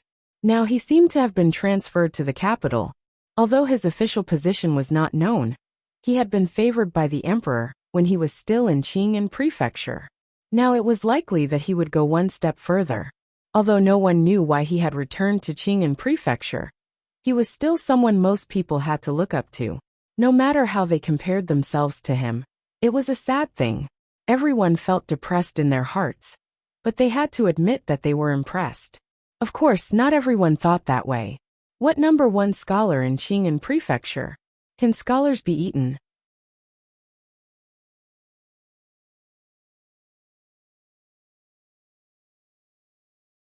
In the Ichuan brothel, a young nobleman lay on a soft mattress in one of the rooms. In his arms was a beautiful woman that the brothel had recently promoted. The young man's hand groped the woman's perky curves as he said, even if he was the commandant of Anxi County, that was only in the past. So what if he went to the capital? He still came back with his tail between his legs. What does Miss Zemo see in him? Yes, young master is right. A skinny young man who was dressed like a servant nodded and said, Anxi County is young master's territory. Even if you're a dragon or a tiger, you'll have to bow down to him. That goddess must be blind to actually. Shut up. The nobleman glared at him and said, Miss Zemo just didn't realize how good I am. I don't blame her. But I'd like to see just what kind of person that Li Yi is to be able to make Miss Zemo see him in a different light. Tonight at the Drunken Fragrance brothel, invite that Li guy over. Yes, young master. I'll arrange it right away. The young man responded and glanced greedily at the woman in the nobleman's arms, before quickly retreating. A moment later, alluring panting could be heard from the room. Just as the young man jogged out of the Ichuan brothel, the nobleman also walked out of the room with a satisfied expression. "Let's go back to the yamen." The nobleman waved his hand and walked out of the brothel, escorted by several figures. "Advisor Chen, please forgive me for not being able to agree to your request," Old Man Sun said to a man with a small mustache in the Chongping Street Theater. This man was the advisor and #1 lackey of the current Anqi County Magistrate Wei Dapeng. Under the magistrate's orders, he had been causing trouble for the theater these days. Advisor Chen squinted at him and said, "I say, Old Man Sun, you better think this through. You've colluded with martial arts bandits and greatly disrupted the peace and order of this county. If it weren't for my lord's benevolence, do you think your theater would still be able to operate?" Advisor Chen's words are a little unreasonable. Everyone knows that Anqi County is full of chivalrous people who specialize in pacifying injustice and assisting the county magistrate's constables in solving cases. This has made Anqi County the most stable among all the counties in Qing'an. How can there be bandits here? Old Man Sun said calmly, neither servile nor overbearing. If it had been a few days ago, he naturally wouldn't have dared to speak to Advisor Chen like this, because Advisor Chen was, after all, County Magistrate Wei's advisor. However, things were different now. Their backer had returned, so he naturally spoke with more confidence. Moreover, what he said was the truth. Ever since the release of the Wuling Hero ranking, the atmosphere in the martial arts world near Qing and Prefecture had changed greatly, not to mention the entire Jianghu.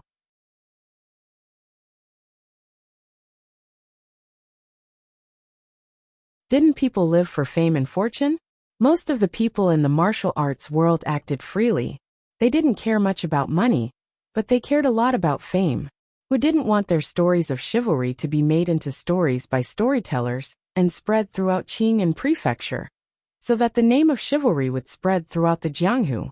As a result, the number of chivalrous people near Qing and Prefecture had suddenly increased recently. Some ruffian who teased innocent women on the streets might be beaten up so badly that even his mother wouldn't be able to recognize him if he said one more dirty word. Not long after, the story of Master Wang standing up for innocent women and beating up ruffians would appear on the bulletin board of a certain theater. There were many chivalrous people who had nothing better to do. In comparison, the ruffians in the county who bullied the market were not enough. It was not uncommon for them to be tied up like rice dumplings and hung on the wall, loudly repentant. For a time, all the villains in Anqi County felt insecure, while the commoners were the exact opposite. Their sense of happiness and security was increasing. The Wuling Hero ranking did not only rank martial arts. There was also a corresponding chivalrous ranking, which ranked people based on their moral character, reputation, and the number of chivalrous deeds they had done. If a chivalrous person received a banner of gratitude from others, or if someone found a diary that recorded their chivalrous deeds, they would gain points. This directly made Anqi County the most civilized county of the year in Qing and Prefecture. Old Man Sun did not understand. In the end, the honor would still fall on County Magistrate Wei's head. Why did he still make things so difficult for them? Chivalrous people? Chivalrous people? Advisor Chen pursed his lips and said, "They're just a motley crew. The security of Anqi County is, of course, due to my lord's efforts. What does it have to do with those bandits?" Hearing Advisor Chen's words, even the two bailiffs behind him couldn't help but twitch the corners of their mouths. The security of Anqi County was, of course, due to the former county lieutenant. After the county lieutenant left, it was the theater that drove those chivalrous people from the martial arts world that contributed the most. It had nothing to do with County Magistrate Wei. He was just lucky to have taken over Anqi County at this time. If he was really as brilliant as Advisor Chen said, why would he have been transferred from the capital to Qing and Prefecture?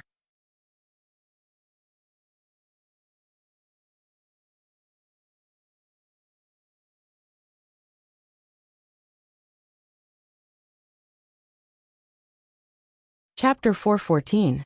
Old Sun looked at Advisor Chen and said faintly, "I'm sorry, Advisor Chen. If you have anything to say, you should speak to our boss. The theater still had a long way to go. He would never let his blood, sweat, and tears be destroyed in the hands of others. Of course, not only would he not agree, but young Surly would not agree either. Who is your boss? Advisor Chen asked with a frown. Old Sun pointed in the direction of the door. That's him. Advisor Chen turned his head and looked at the young man walking in. He was slightly startled. He didn't think that the boss of the theater, which was almost everywhere in Qing'an Prefecture, would be so young. In his shock, he didn't notice that the two bailiffs standing beside him became excited when they saw the young man. I don't care who is in charge here. My boss has condescended to host a banquet at Drunken Fragrance Tower tonight. He has invited some merchants like you. Remember, this is your last chance. Advisor Chen said coldly. He then turned to the two bailiffs and said, Let's go. It wasn't until a long time after he left the theater that he felt something was missing. He looked around and found that the two bailiffs who were supposed to be following him were gone. Sir, you're back. The two bailiffs immediately walked to Li Yi's side and said excitedly the moment Advisor Chen walked out of the door. Li Yi looked at the two and smiled. Dainu, Wei Chong, I haven't seen you in a few months. You two seem to have regressed. Dainu laughed awkwardly.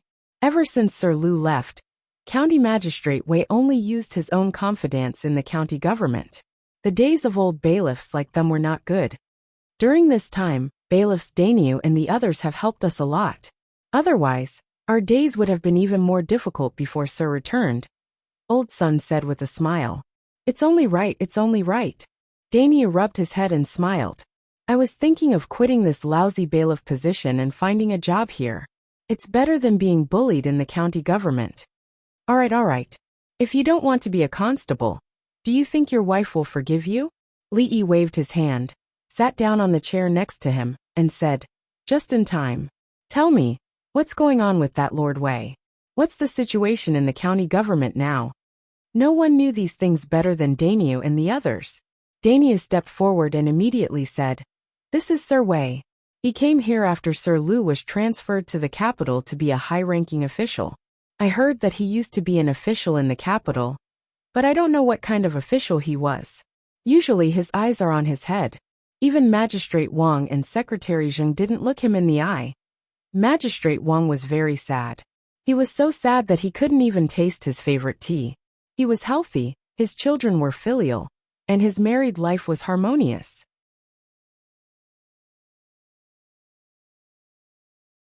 The only thing that could trouble him was his career.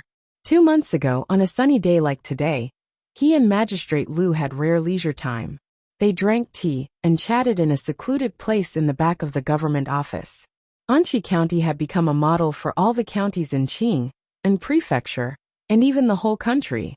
Even the imperial court had praised it. As parents and magistrates, they naturally gained a lot of credit. The two of them, who originally didn't have much hope for an official career, couldn't help but feel a little ambitious as they chatted. He still remembered County Magistrate Lu's high-spirited appearance that day. At that time, he had even flattered him. It was probably because County Magistrate Lu's forehead was full of vigor, and his glabella was shining. In the future, his career as an official would definitely prosper, and he would not waste his life in the position of Anxi County Magistrate. Before the two of them finished their cup of tea, a yamen runner came to report that the imperial court had sent an urgent document. What happened after that could be described as a twist and turn of events. Magistrate Lu was really promoted. The Anxi County Magistrate inexplicably became the capital magistrate. It seemed that they were both county magistrates, but there was a huge difference between them. Although Anxi County was also a superior county, the Anxi County Magistrate couldn't be compared with the capital magistrate in terms of rank, status, and future. One could only drink tea and chat in a place 800 miles away from the capital, while the other entered the real center of power in this country. Many people said that one couldn't be a capital magistrate for 3 lifetimes, which meant that one could only be a capital magistrate if he didn't practice morality for 3 lifetimes in a row. It was like saying that the grapes were sour. Whoever believed it would be an asshole. Although County Magistrate Wang was envious of County Magistrate Lu, he was still a little happy in his heart. After all, in Anshi County, as the second in command, he was only half a rank lower than Magistrate Liu. Of course, those big shots in the magistrate's office were not included. Generally speaking, when Magistrate Liu left, he could also move up a bit. Although it was only half a rank, he was still a top official, wasn't he? However, Magistrate Wang didn't receive an imperial edict from His Majesty, but County Magistrate Wei came. County Magistrate Liu became County Magistrate Wei, but Magistrate Wang was still the same Magistrate Wang. What made him even more depressed was that County Magistrate Wei was transferred from the capital and seemed to be very familiar with a big shot in the magistrate's office. He had only been here for 2 months, but he already had the absolute initiative in the county government. He and Secretary Zheng were completely powerless, and Magistrate Wang was even more leisurely than before.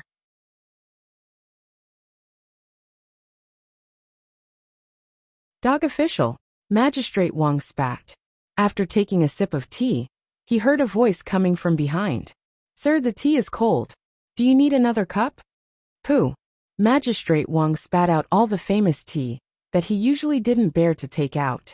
He turned around in panic. When he saw the person standing behind him, he scolded angrily. Bastard, when did you come here? Just when Sir scolded me as a dog official. Daniel scratched his head and said with grievance. Then he showed an interested expression and said, Sir, who were you scolding just now? I was scolding myself. Magistrate Wang's little heart was still pounding. He kicked Daniel's butt hard and said, get out, get as far away from me as possible. Don't let me see you again. Just scold County Magistrate Wei. Everyone in the county government knows that you always scold County Magistrate Wei behind his back. Daniel muttered and said as he walked back. I came to tell Sir that Sir Li is back. He also asked about the county government today. I said that Sir and Secretary Zheng's situation is not very good. Sir Li said that since we are colleagues, he should help them if they have any difficulties while he is still in Qing and Prefecture. Since he didn't, I'll go and tell Sir Li now. Get out, if you don't get out. Seeing Daniel muttering, Magistrate Wang just scolded him. Suddenly, he seemed to think of something and asked, What did you say? Sir Li is back. Which Sir Li? But Sir is no longer a county lieutenant now. Even if the two of us join hands, we can't defeat County Magistrate Wei. Forget it. Daniel muttered to himself, and then shook his head. He was about to leave Magistrate Wang's sight. County Lieutenant. Could it be County Lieutenant Li? Hearing this, Magistrate Wang's eyes lit up. Looking at Daniel's disappearing back, he rushed up like an arrow. Come, Daniel, taste this tea. Magistrate Wang poured a cup of tea for Daniel and patted his shoulder. He said with a smile, You have been a constable in the county government for a long time. I remember that you were already here when I was just transferred to Anshi County. Daniel, tell me honestly, how do I usually treat you? Seeing Magistrate Wang uncharacteristically stroking his shoulder with one hand, Daniel took a few steps back and suddenly thought of a rumor that all the runners in the county government knew. It was said that Magistrate Wang and County Magistrate Liu often did some shameful things in a room in the back office. It was not a big news that Magistrate Wang had a fetish for men. Thinking of this, he immediately covered his chest with his hands and said in horror, Sir, don't do this. I won't obey you even if I die.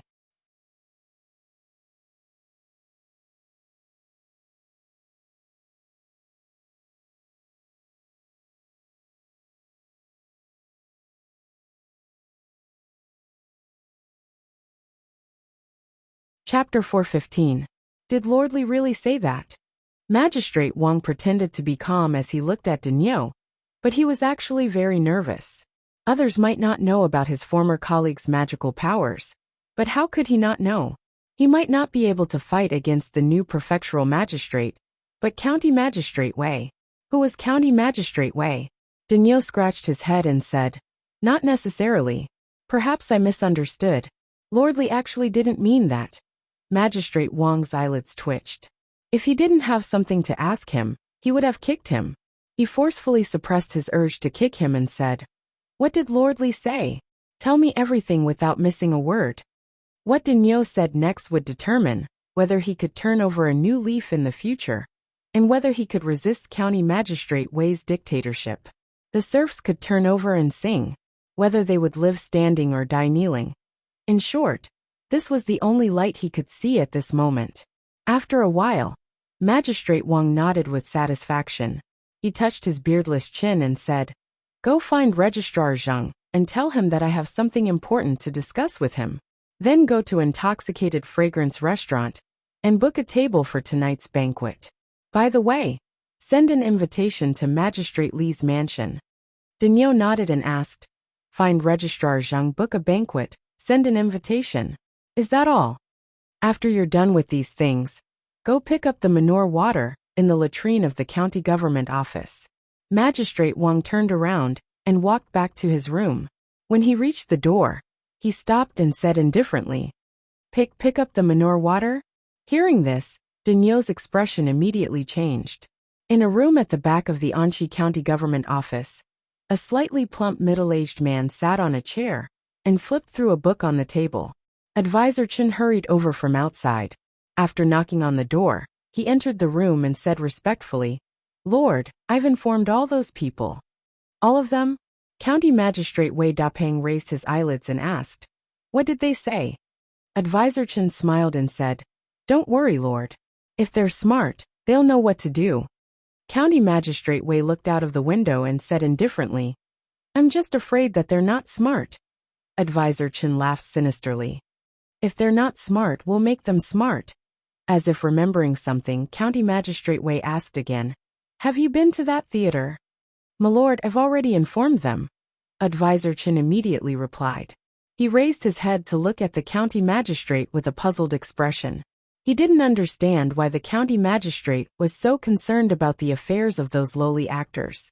Shouldn't the most important thing now be striking while the iron is hot, and establishing his prestige among the rural gentry of Anxi County, so that he could gain a firm foothold here?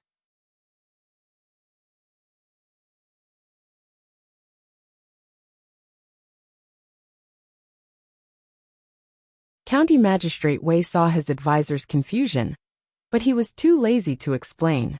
Although he still regarded those actors as untouchables, untouchables also had their own uses. At least the current public security situation in Anxi County was inextricably linked to them.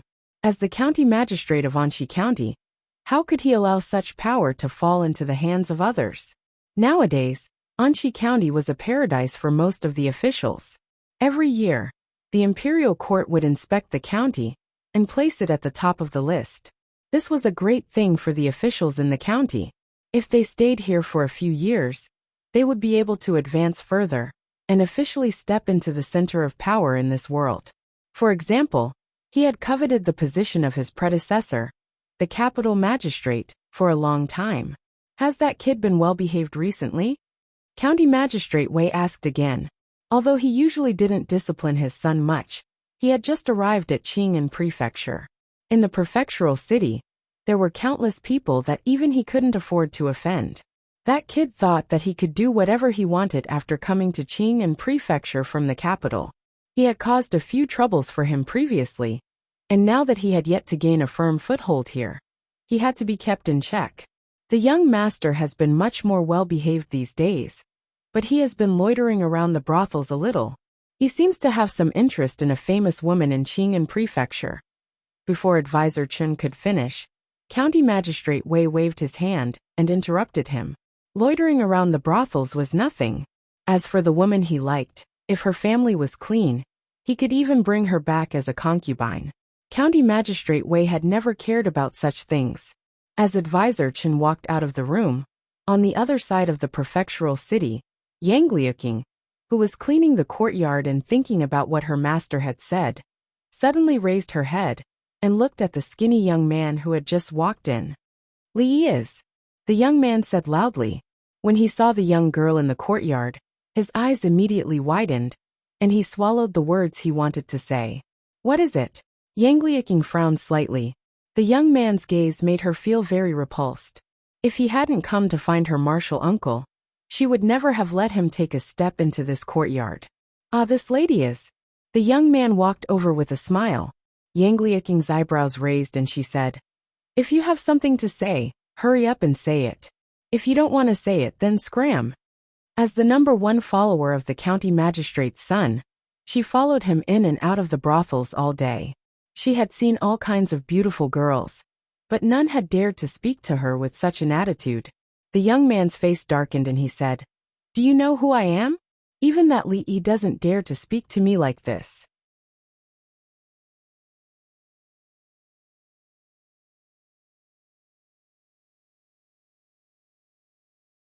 Originally, Yang Liuqing was still hesitating, but after hearing the young man's words, she finally stopped thinking. She picked up the broom and walked over. The young man crossed his arms and swept his gaze impudently over Yang Liuqing's body. He smacked his lips and said, "Oh, this little beauty has quite a temper." His impudence didn't last long. Not long after, a scream came from the courtyard, and a figure directly flew out of the courtyard. The young man rolled on the ground for 3 to 5 feet. His clothes were torn, and his face was even more unrecognizable. He got up from the ground and wiped the blood from his nose. When he was about to curse, a broom flew out and fiercely hit his chest. The young man fell to the ground again. This time, he didn't dare to stay any longer, and he hurriedly crawled away. Yang Liuqing silently walked over, picked up the broom, and walked back to the courtyard without saying a word. These days, there were many people who came to find her martial uncle. At first, she was polite and welcomed a few people in. Later, her martial uncle said that if anyone came in the future, she could just use the broom to drive them out. However, she was worried that if she drove the wrong person away, it would delay her martial uncle's important matter. In the end, she didn't do it. Now it seemed that it was better to do as her martial uncle said. There was another more important thing. Should she also go out of the city to compete with people? These days, she had been improving rapidly. If she was lucky, she might be able to squeeze into the bottom of the heaven list. Her hands unconsciously swept the ground until another figure appeared in front of the door. What happened? When Li saw Daniel, he was holding his butt and crying softly. Of course, Daniel couldn't tell him that he was beaten by a woman with a broom. He hurriedly handed over an invitation and said, "Sir, this is what Magistrate Wang asked me to send. He and Registrar Zheng are waiting for you at Drunken Fragrance Tower tonight." So urgent. Li took the invitation and said, "It seems that Lord Wang and Lord Zheng don't seem to be doing well. Go back and tell them that I will go on time." "Sir, then I will go back first." Daniel rubbed his butt and thought about whether this could be counted as a work injury. He didn't want compensation, but he still had to go to the toilet to carry feces.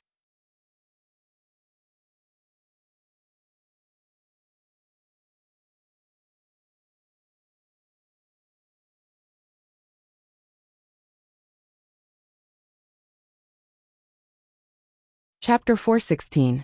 Uncle, Master asked me to tell you that you don't have to wait for her for dinner. Just leave some food for her. When Li was copying Journey to the West and The Legend of the Condor Heroes in his room, Yang Liuqing walked in and said, "Mississippi Lu finally found a new toy not long ago." The Wuling hero list was stirred up by her. It was said that the master who ranked 6th on the heaven list came all the way from Qingzhou to Qingan Prefecture to challenge her. He seemed to think that women were easier to bully. It was very likely that he could defeat her and refresh his ranking. The top 5 on the heaven list. Just thinking about it made him a little excited. If he worked harder, he could defeat the 4th, 3rd, 2nd and 1st and jump to the top of the list. Wouldn't that mean that he would be the number 1 master below the master level? There were many people with this idea. In just a few days, Mississippi Lu had received many letters of challenge.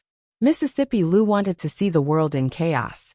She was worried about not being able to find a real master to spar with. Of course, she accepted all the letters of challenge.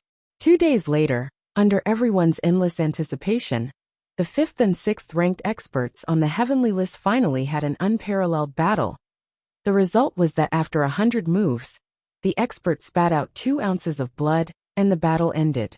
It was said that on that day, second young lady Lu wielded her sword, her white clothes fluttering in the wind, and her sharp sword light blinded countless people's eyes.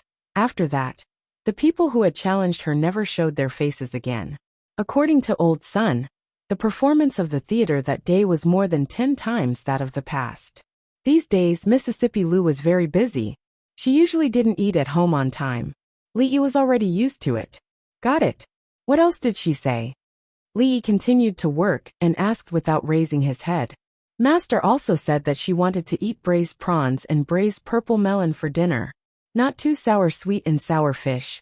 Steamed rice should be neither too soft nor too hard. Anything else? Lee raised his head and squeezed out a few words through gritted teeth. Nothing else.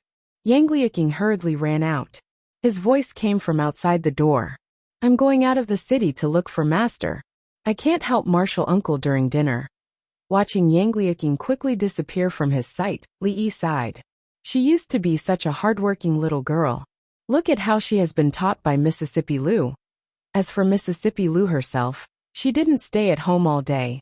She still wanted to eat braised prawns, braised eggplant and sweet and sour fish. If she came home late, she would eat leftovers. The Drunken Fragrance Tower was the most famous restaurant in Qing'an Prefecture. It was a high-class restaurant with exquisite dishes and attentive service. It was the first choice for high officials and nobles to treat their guests.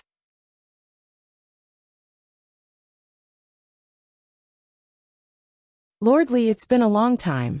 I've missed you. In a heaven-class room somewhere, Magistrate Wang looked enthusiastic. His attitude was even more enthusiastic than when Li Yi was the county lieutenant. Lord Li, please take a seat. Registrar Zheng was even more enthusiastic. He personally walked over and pulled out a chair for Li Yi. We are colleagues. You don't have to be so polite. Li Yi said with a smile. When he was the county lieutenant, he basically fished for 1 day and dried for 10 days. He didn't have much friendship with Magistrate Wang and Registrar Zheng. But after a few months, when he saw them again after the trip to the capital, he felt inexplicably closer. Magistrate Wang cupped his hands and said with a face full of smiles. First of all, I have to congratulate Lord Li on being conferred a noble title. Since His Majesty ascended the throne, it has been extremely rare to be conferred a noble title. Lord Li's strong royal favor really makes me envious. Registrar Zheng also showed envy on his face. Why did they become officials? It was to bring honor to their ancestors and fight for a good inheritance for their descendants. Being promoted to a noble title was what they had been pursuing all their lives. They worked hard for half of their lives, but their lives became more and more miserable. Looking at Lord Li, he was so young. Alas, the more they thought about it, the more they felt that they were complete failures. Li Yi smiled and said, What's there to be envious about, Lord Wang? Even His Majesty has praised Anqi County many times. Now that County Magistrate Liu has become the magistrate of the capital, the two of you will naturally have bright futures ahead of you. Alas, Lord Li doesn't know. Magistrate Wang sighed and said with great sorrow, I really miss the days when Lord Liu was still around. Standing behind Magistrate Wang, Daniel and another constable glanced at each other, and they both saw the fear in each other's eyes. Then they quietly took 2 steps back. In their minds, they had already made up a lot of 18 forbidden stories about Magistrate Wang and County Magistrate Liu that had to be told. After listening to Magistrate Wang and Registrar Zheng talk about County Magistrate Wei's behavior after being transferred to Anqi County, Li Yi pretended to be surprised and asked, Lord Li, your situation has already deteriorated to such a state, but County Magistrate Wei is still so overbearing? Magistrate Wang sighed and pointed to the top of his head, saying, County Magistrate Wei was transferred from the capital.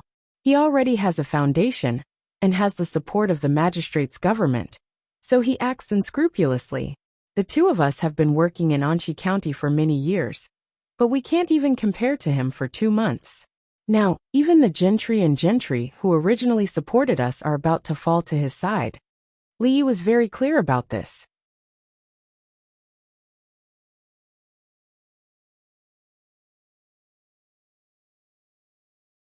Although the county magistrate was the head of a county, his achievements still depended on the support of the people below him. The gentry of every place were equivalent to the local bullies. Without their cooperation, even the county magistrate would not be able to achieve anything. Most of the county magistrates appointed by the imperial court came from other places. It would take a long time to rope in these people. Similarly, Magistrate Wang and Registrar Zhang also had their own subordinates. The several parties restricted each other and cooperated with each other. This was the normal state of a county's leadership.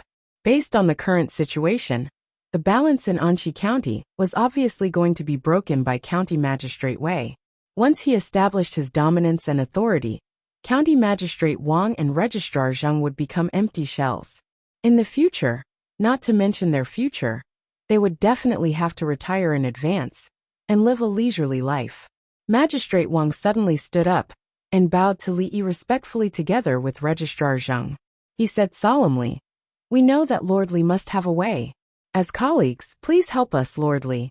As the second in command and third in command of a county, they usually had to be bowed to by others. However, at this moment, they didn't care about it at all. Compared to their official career, these superficial things were not important at all. If Li Yi didn't want to help them, he should be cooking braised prawns for Mississippi Lou in the kitchen at home, instead of talking nonsense with them here. It didn't matter who became the county magistrate of Anxi County, but it was a little too much for County Magistrate Wei to target the theater. If he really interfered with the theater, how could he carry out his work in the future? It would be too inconvenient to guide public opinion and create a rebellion. Regarding this matter, no matter what, he had no reason to sit back and do nothing.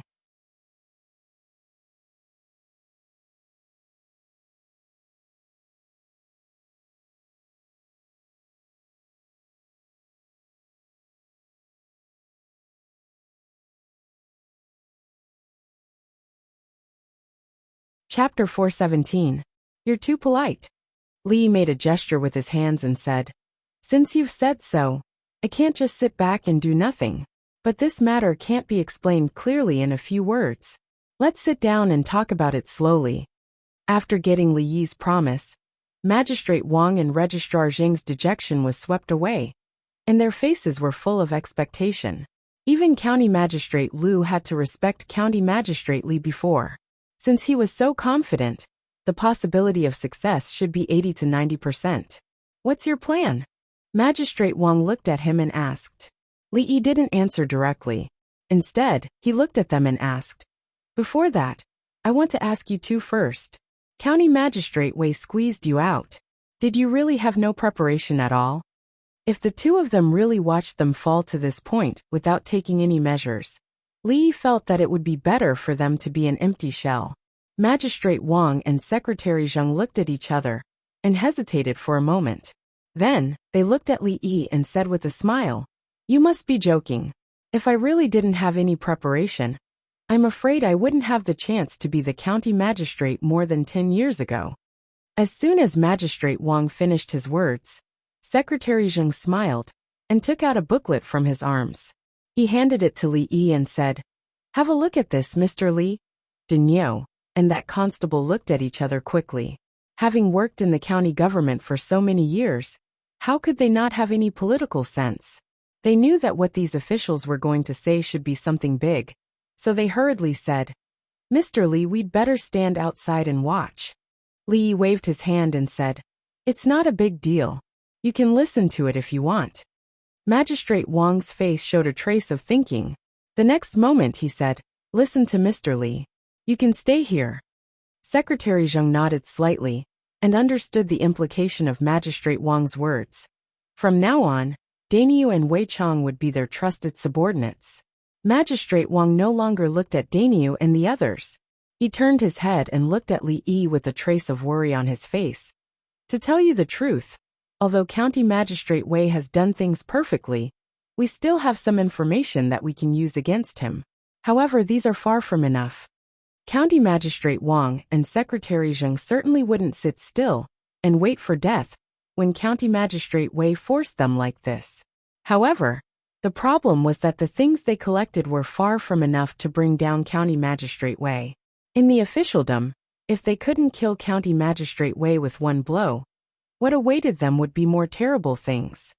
These things are indeed not enough, but what if you add this? Li Yi took out a plate from his pocket and threw it to Magistrate Wang. Magistrate Wang hurriedly took the plate.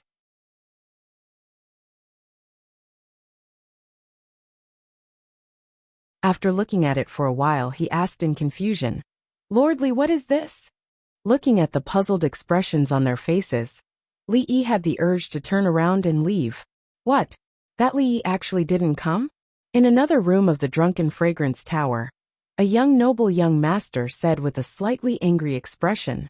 The young man, who looked a little embarrassed with a scratch on his forehead, gritted his teeth and said, "Young master, that Li obviously didn't take you seriously. Are we just going to let this go? Is the Li that young master Wei mentioned the first talent of Qing in prefecture?" A young man in the room suddenly asked. "What? Is there a problem with that Li?" The noble raised his eyebrows and said. The young man hesitated for a while and said, "Not really, but his background is indeed not that simple. If young Master Wei wants to touch him, you better be more careful." This young Master Wei had just arrived and hadn't heard the rumors about that person.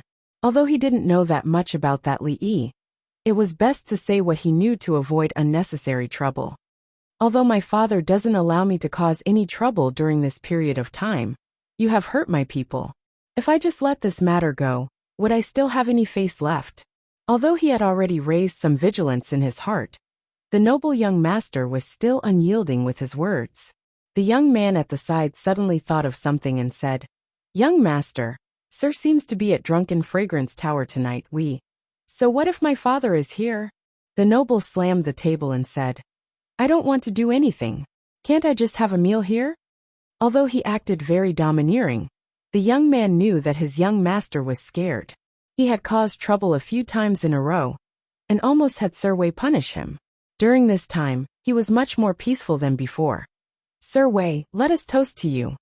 In the first room of Drunken Fragrance Tower, a dozen people all stood up and raised the wine cups in their hands. They bowed and toasted County Magistrate Wei, who was sitting in the middle. County Magistrate Wei calmly raised his cup and took a sip, while the others could only drink up the wine in their cups. "In the future, we have to rely on Sir Wei more." Everyone knew the purpose of tonight's banquet. After talking for a while, they had to express their attitude straightforwardly. Before this, they had done enough research on County Magistrate Wei. They knew that he had an extraordinary background and acted in an overbearing manner. In the county government, County Magistrate Wang and Secretary Zhang were both suppressed by him and could not turn over a new leaf. The balance in the hearts of those who were close to County Magistrate Wei gradually tilted. They chose an official just for the better continuation of their families.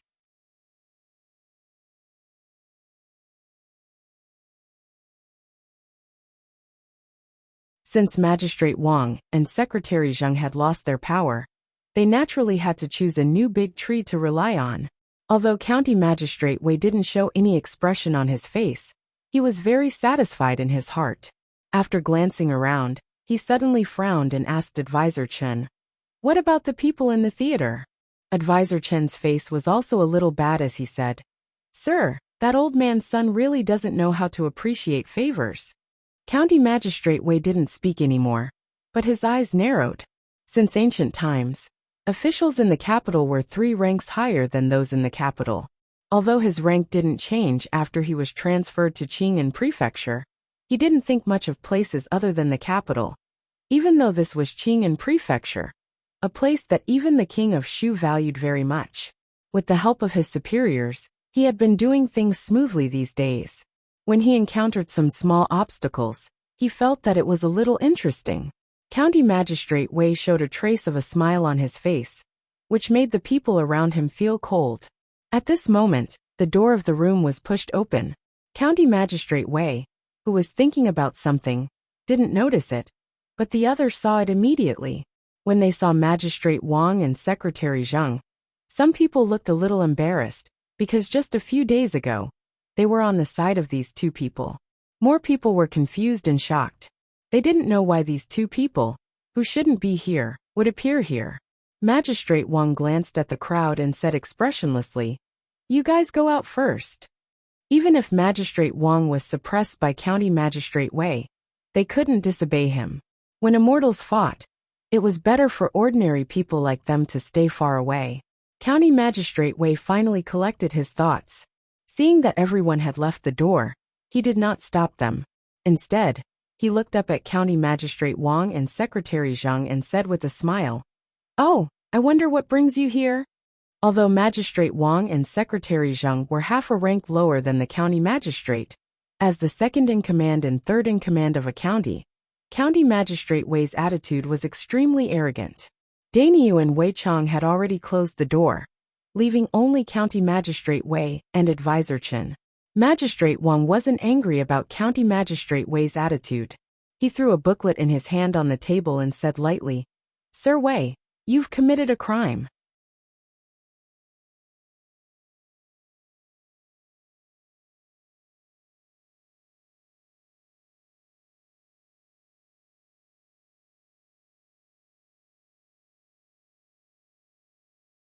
Chapter 418. County Magistrate Wei casually picked up the booklet, flipped it a few times, and actually nodded in agreement. He looked at the two and said, "It's beyond my expectation that you could do this. I really underestimated you." He never thought that the two men, who had been in the position of county magistrate and secretary for so many years, were idiots, but he didn't guard against them, because County Magistrate Wei knew that most of what he did was not for himself. Even if he had some selfish motives, it was harmless. Even if these things were really put on the table, he wouldn't be afraid. However, he was a little curious about what the two men were thinking. Was this what County Magistrate Wang and Secretary Zhang relied on? Did they really want to turn the tables with these things? County Magistrate Wei threw the booklet on the ground and said, "If this is all, I'm afraid I'll let you down." When County Magistrate Wei said these words, his tone was a little cold. County Magistrate Wang and Secretary Zhang chose the most inappropriate time and the most inappropriate place to offend him.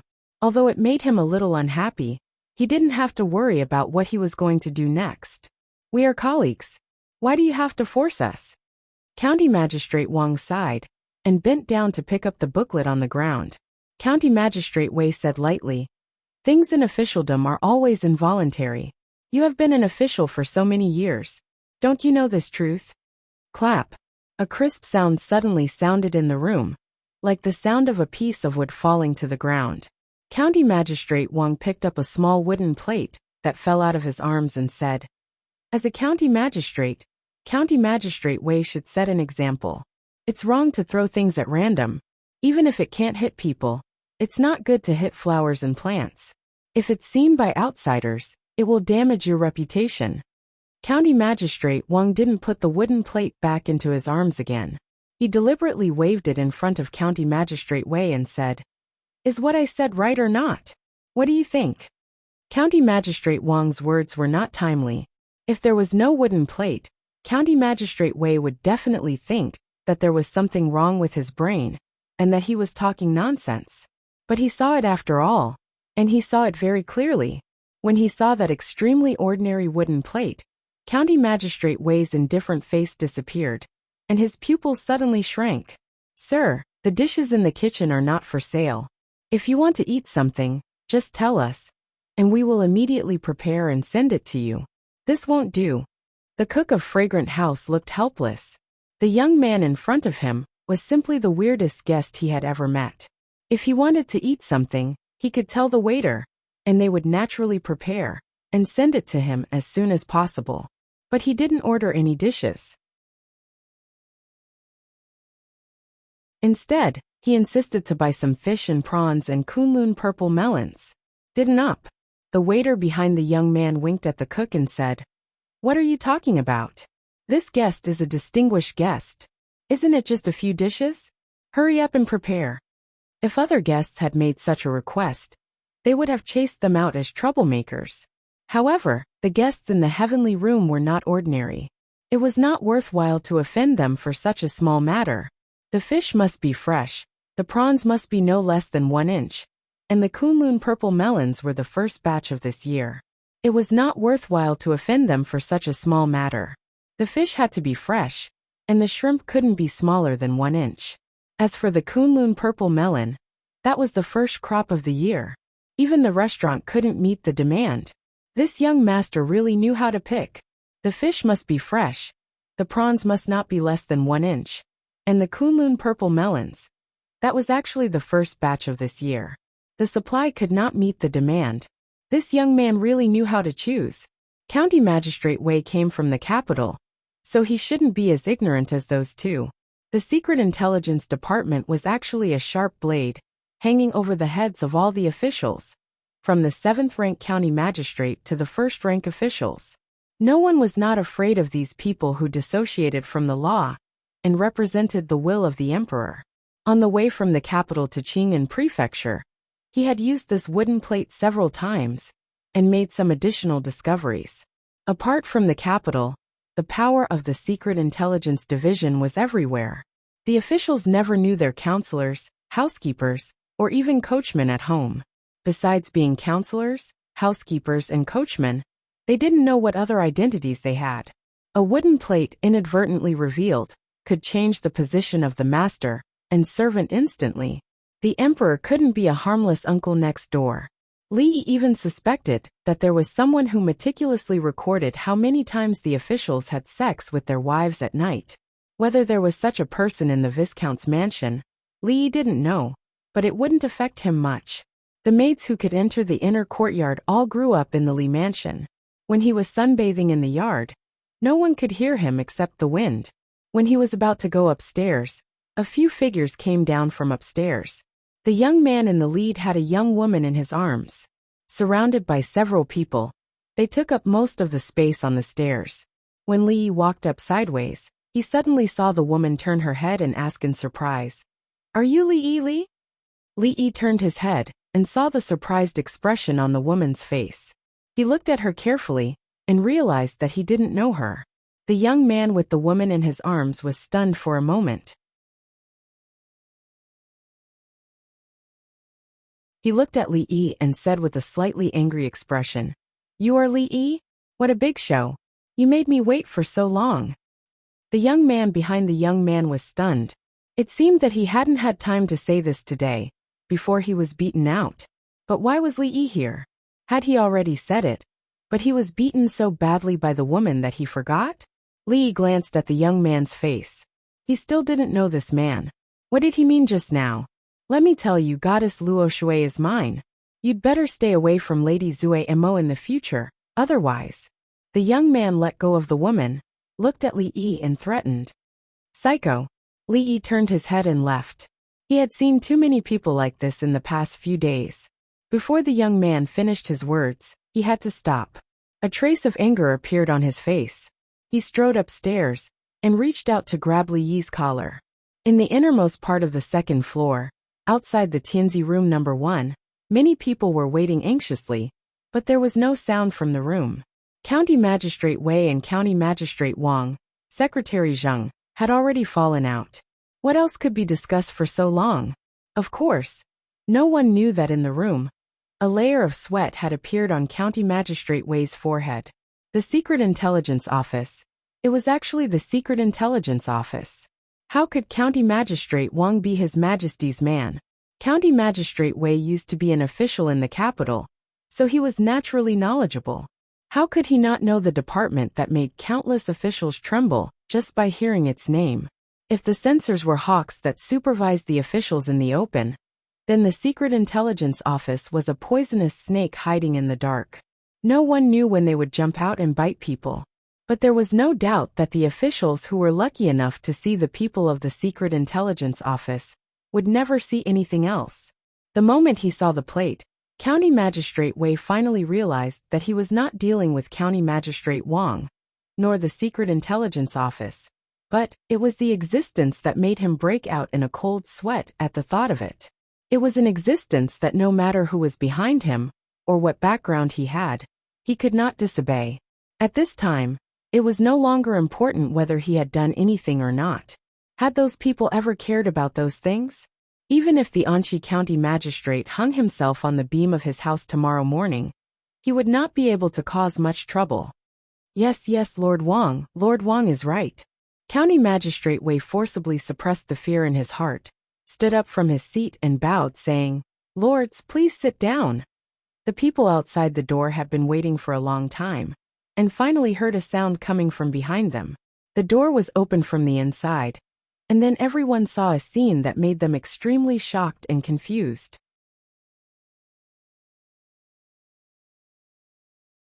Thank you, Lord Wei.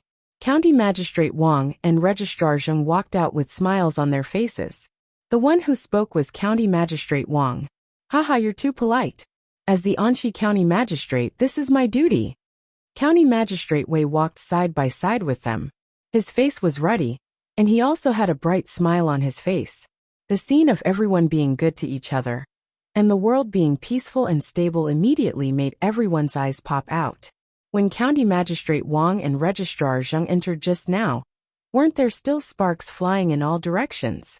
Why were they suddenly beaming with joy and loving? What did the three of them do in such a short period of time? How could there be such a huge change?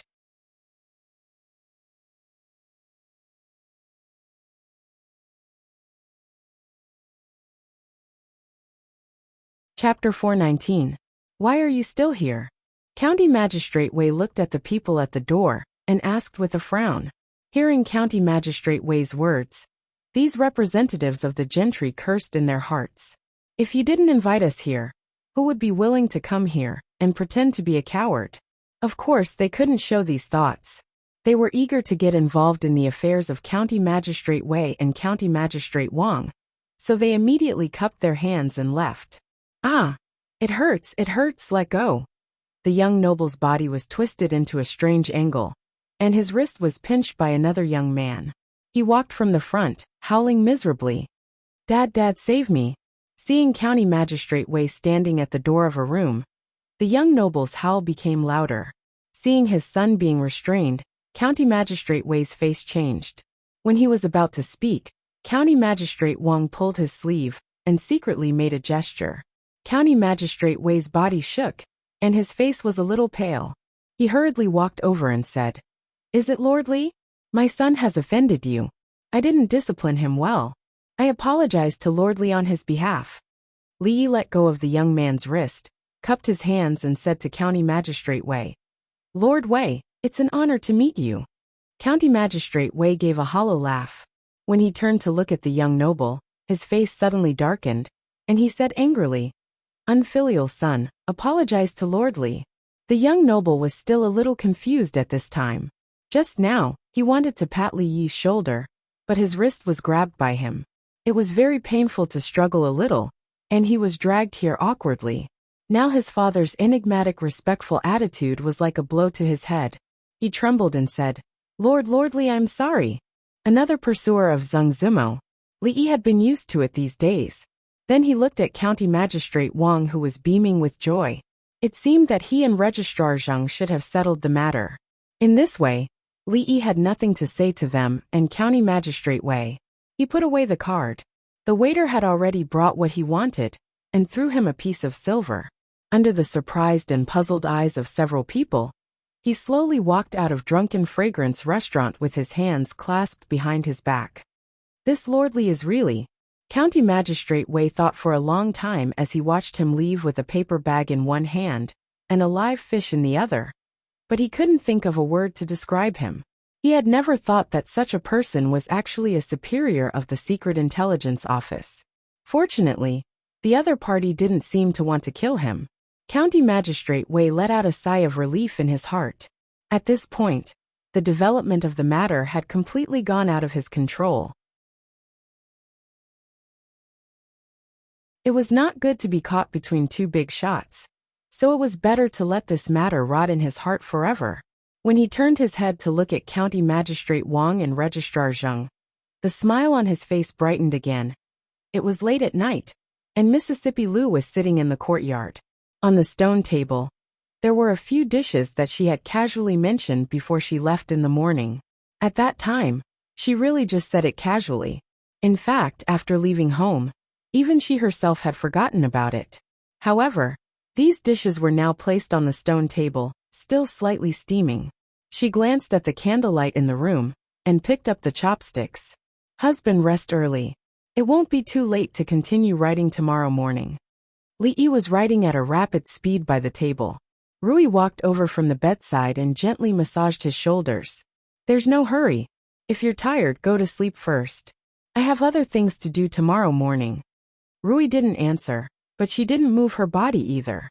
She just stood behind him, and the strength of her hands gradually became gentler. She lowered her head and quietly looked at what he was writing on the paper. It was rare to see someone as lazy as him doing something so seriously. These days, she could clearly feel that he was a little different from before. Although she didn't understand what he was doing, nor did she know how she could help him, at least for now, she could do something for him. Bang! The oil lamp exploded, and Lee just happened to end a new chapter. He stretched his arms and was slightly stunned by the softness in his palms. When he turned his head, he saw Rui standing there, blinking at him. "Ah, wife, why aren't you asleep yet?" he asked in surprise. "What time is it now?" "It's just past midnight." Rui looked at him and asked, "Husband, do you still want to continue writing?" No. Lee waved his hand and carried her by the waist. He walked to the bedside and said, "It's getting late. It's time to sleep." She only struggled symbolically for a few moments before completely giving up. Even the side of her neck was covered with a layer of pink. Omitted here. Time passed quietly. Only when they thought back would they feel that time had passed quickly. They couldn't even remember what had happened in the past few days. But for the women in the capital, this wasn't the case. They could clearly remember the specific day of a certain month, and what kind of perfume the perfume shop had released. Every season, there would be a different perfume. The originally dull days suddenly became incomparably exciting. It's been another month. Does that guy not intend to come back? Li Xian's complexion looked somewhat haggard. He rubbed the space between his brows and pushed away the pile of blueprints on the table. He carefully supported the crown princess, who had fallen asleep on his shoulder. He carried her horizontally on the brocade couch, tucked the corners of the blanket, and sat back at the table. The perfume business had been going smoothly. Even he himself didn't know how much money the crown prince's residence had. Other things made him somewhat vexed. The recent research had all reached a bottleneck, and there had been no progress for many days. Uncle Huang had fallen ill half a month ago, and his health had been deteriorating. He hadn't attended court for half a month. If not for the left and right prime ministers handling the political affairs, the entire court would have long been in chaos. Under this chaos, there were more and more calls for the appointment of a successor. The king of Shu could be said to be riding on the crest of success these days. He had close contact with countless high-ranking officials in the court. He would probably wake up laughing even in his dreams. Uncle Huang's illness was one thing, but so was the king of Shu. Other than the crown prince's residence, he actually didn't have much of a good impression of the entire capital. In the past, when he encountered difficulties, there were still people who could help him. But now, that person who could help him was having a good time in Qing'an Prefecture. If it wasn't for the fact that he couldn't let go of the matters in the capital, how could he not want to live such a happy life? Looking at the sky, a trace of tiredness appeared on Li Xian's face. It was getting late. He should rest early. He still had to go to the palace early in the morning. Thinking of this, he walked to the bedside, lay down beside the crown princess, and slept in his clothes. "Haha, sir won't come back," Prince Jean said proudly as he pinched Yongning's little face, leaving a red mark on her delicate little face. The little girl looked up at him. There was no change in her expression, as if she wasn't the one being bullied. A few palace maids and eunuchs stood in the distance, looking at Princess Yongning with a sorrowful expression. However, Prince Jin's guards were staring at them, so they didn't dare to act rashly. A young figure appeared in the distance. After seeing this scene, Li Xian walked over with a frown and said, "Li Han, you bullied Yongning again."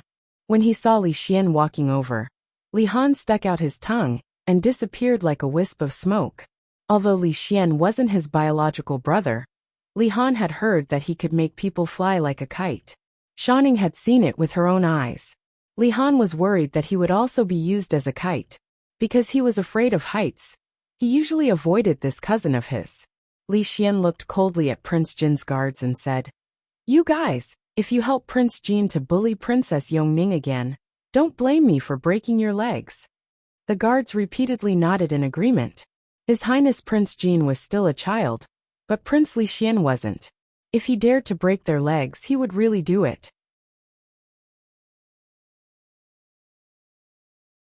In the future, they had to stay far away from him. However, Prince Jin's actions weren't something that the people around Princess Yongning dared to stop. Li Xian only saw it. They were all children.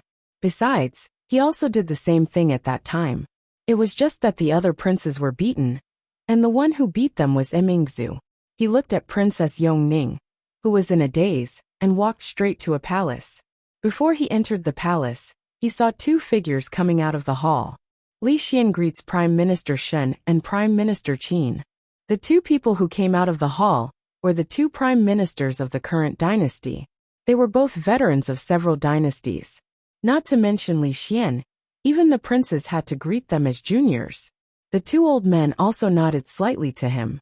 The old man, who was called Prime Minister Shen by Li Xian, looked at him deeply when he passed by, but Li Xian, who was worried, didn't notice it. A eunuch had already gone in to report. He stood outside the hall for a long time before the eunuch came out and asked him to come in. Emperor Jing was lying on the brocade couch. His face was slightly pale, and there was a thick twilight on his face. When he saw Li Xian coming in, he squeezed a smile on his face and said, "Xian is here. Come to Uncle Huang." "Uncle Huang, are you feeling better?"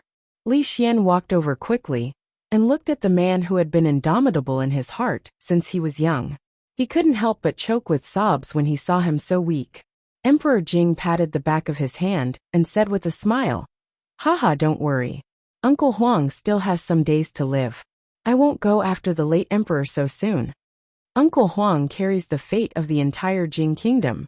With the blessing of the heavens, you will definitely be safe." Li Xian's palm tightened slightly as he said in a low voice. When he was a child, he stayed in the palace for a few years. Whether it was the emperor or the empress, they all took care of him. Other than his parents, he also had deep feelings for them. Emperor Jing didn't continue the topic just now. He looked at him and said, "You don't look very well. Is there anything bothering you these days?" "Nothing. Maybe I've been too tired recently." Li Xian shook his head and said. Emperor Jing was silent for a while and said, "Originally, you should be living a carefree and happy life in Qing and Fu. It was I who made you stay in Jingdo and do these things that you didn't want to do. Do you resent me because of this?" Li Xian was startled. He immediately shook his head and said, "Uncle Huang naturally has his reasons for doing this. I have never thought of it this way." Emperor Jing's face showed a gratified expression. He said, "Because of what happened to me, the empress has not had a good time these days. Other than Emingzu, among these children, you are the closest to her.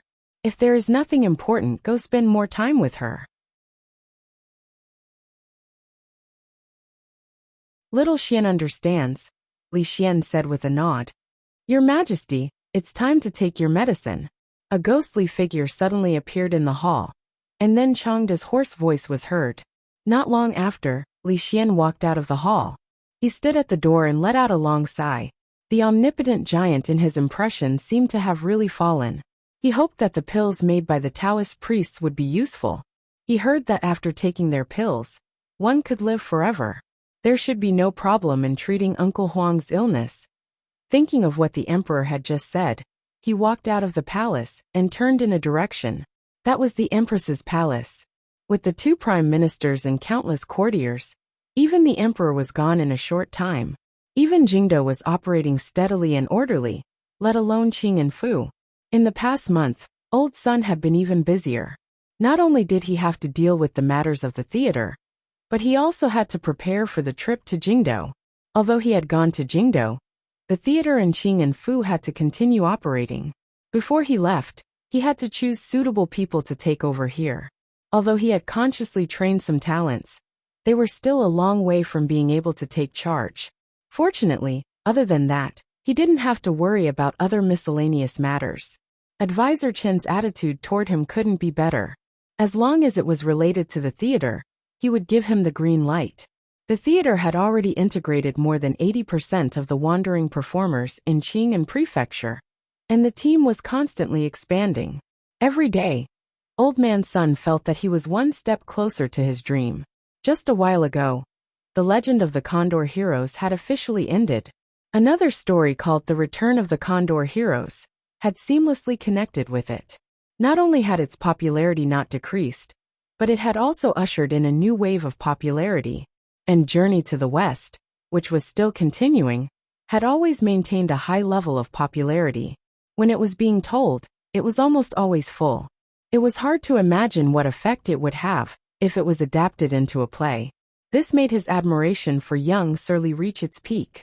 High-quality content was always the foundation of survival for actors. As long as he was there, they didn't have to worry about this problem. Every time he thought of the fact that Jingdo was still an undeveloped wasteland in this area, Old Sun wished he could grow wings and fly there. The noon of May was already very hot. Li estimated that the temperature outside was at least 35 degrees. He had already moved the rocking chair back and held a large block of ice in his arms. He also placed ice basins in the four corners of the room. Only then did he feel much more comfortable. Xiaohuan's teeth were very good. She sat beside him. Pieces of crushed ice were thrown into her mouth and crunched noisily. Who would have ice to eat in the middle of summer? Ever since she could remember, this was the most comfortable summer she had. This kind of life was also what Li Yi liked. If it wasn't for a series of letters from Jingdo, the last of which brought news of the old madam's illness, Li Yi wouldn't have even thought of going back.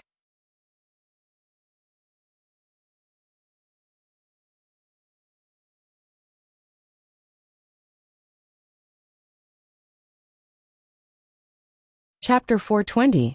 Son-in-law, are we going back to the capital? Xiao Huan put a piece of crushed ice into Li Yi's mouth and blinked as she asked.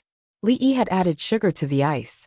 It was sweet, although it couldn't compare to the ice cream he had eaten before. Under the current conditions, it was the only necessary item to relieve the heat. Let's wait a few more days when the weather is cooler.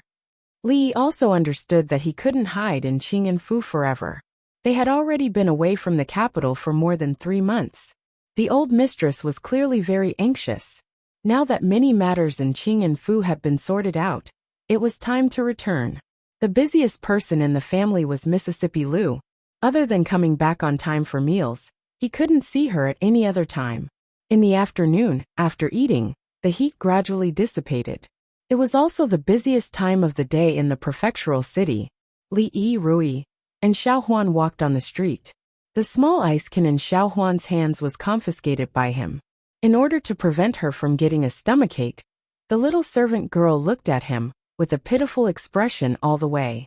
Li Yi turned a blind eye to her strategy of acting cute until the ice inside melted into water. Under the resentful gaze of the little servant girl, he gulped it down.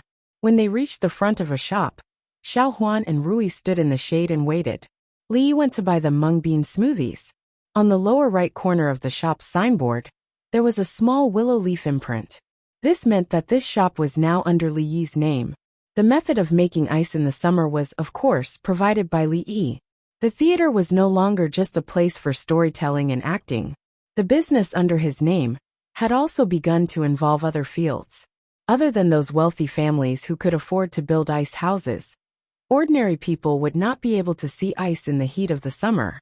Therefore, although it was no longer the hottest place of the day, there was still a long line in front of the shop. Of course, Li Yi did not need to line up. He entered through a small door on the side. The people in line only looked at him enviously and did not criticize him. They didn't have a tael of silver to spare to apply for a VIP card, so they naturally couldn't use the VIP channel. The shop assistant obviously knew this young boss. After respectfully leading him to the rest area at the side, he immediately turned around to prepare. There were several lines in front of the long counter, but only one of them went all the way to the door. Behind the counter was a young girl about 15 or 16 years old. She had a sweet smile and 2 dimples appeared at the corners of her mouth. Even the people in other lines could not help but stare at her. It's said that this shop's Xiaonyang looks pure and lovely. Now that I've seen her today, she really lives up to her reputation.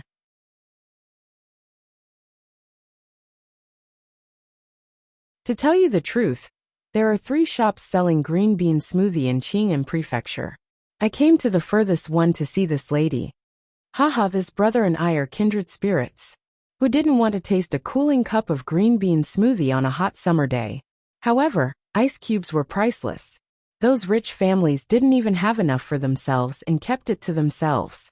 Why would they take it out to sell? In this scorching hot weather, spending 10 copper coins to experience the refreshing and stimulating feeling of ice cubes was something that no one could resist.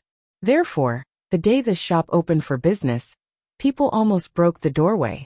Because of its low price and good service, even though 2 more shops were opened, the supply was still not enough to meet the demand in the prefectural city.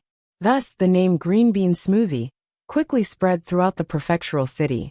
At the same time, the name of this sweet, smiling, pure and lovely smoothie sister also became famous. In the beginning, there were only a few people talking about a certain Xiaonyang selling green bean smoothie on a certain street in the prefectural city. She was beautiful and very pleasing to the eye, greatly improving their shopping experience. Later, for some reason, these voices gradually increased. The rumors said that Xiaonyang was as beautiful as a fairy, rare in this world and difficult to find in the heavens. Countless people came here not to buy things, but to admire the beauty of a fairy. The facts naturally caused them to be slightly disappointed. How could there be a heavenly immortal? Even though that little lady was beautiful, she couldn't compare to the likes of Lu Qiao and Feng Miao Miao. But they had to admit that her smile was sweet. Even though it was slightly less charming than the 2 of them, it was more pure. And it caused others to be unable to help but arouse a feeling of tenderness with a single glance. The price was good, and the beauty was pleasing to the eye. As a result, the shop's business naturally became better, and there were often long lines at the door. In front of the beauty, although everyone was also whispering, their behavior was quite well behaved. When they took the green bean smoothie, they did not do anything out of line. It was not that they did not want to, but the 2 men who were wiping the tables in the corner were too fierce. A few days ago, there was a ruffian who wanted to take advantage of the girl. He had only touched her small hand, but he was almost beaten half to death by the 2 men. He was tied to the pillar at the door and left to bask in the sun for the whole afternoon. It was a tragic scene. Li Yi took 3 cups of smoothie and went out. Listening to the contents of the discussion, he had to admit that she was indeed worthy of being the goddess of Luo Shui, the former top artist of the Jade Courtyard.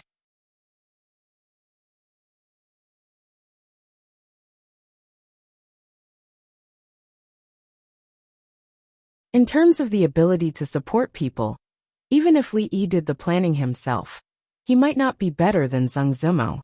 After all, the era was different.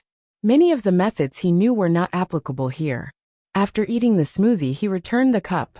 Nowadays, not only did people buy green bean smoothie, but they also bought the exquisite cups that Li Yi had personally designed and could only be found in smoothie shops. Soon he walked out of the city. Not far from the city gate, he could see a huge open space surrounded by wooden stakes. There were fences built in the open space, as well as a high platform 5 feet above the ground. From afar, he could see people moving around on the high platform, and the cheers from below were endless. There was almost no need for constables in Qing and prefectural city now.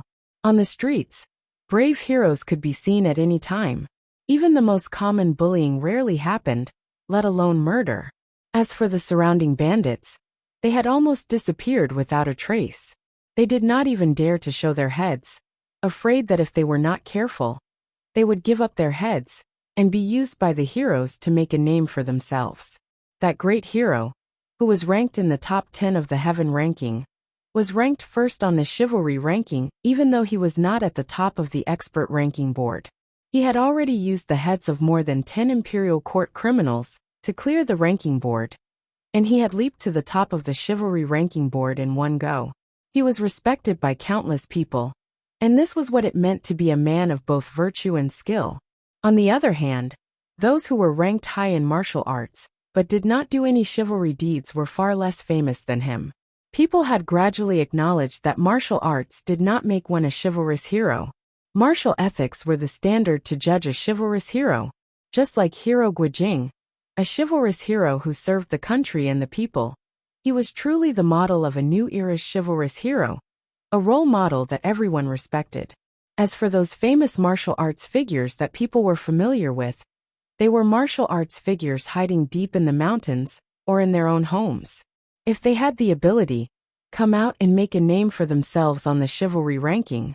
Those who were not on the chivalry ranking were all *T heroes. When it came to these martial arts figures, Lee found it strange at first. Did they not have to do anything?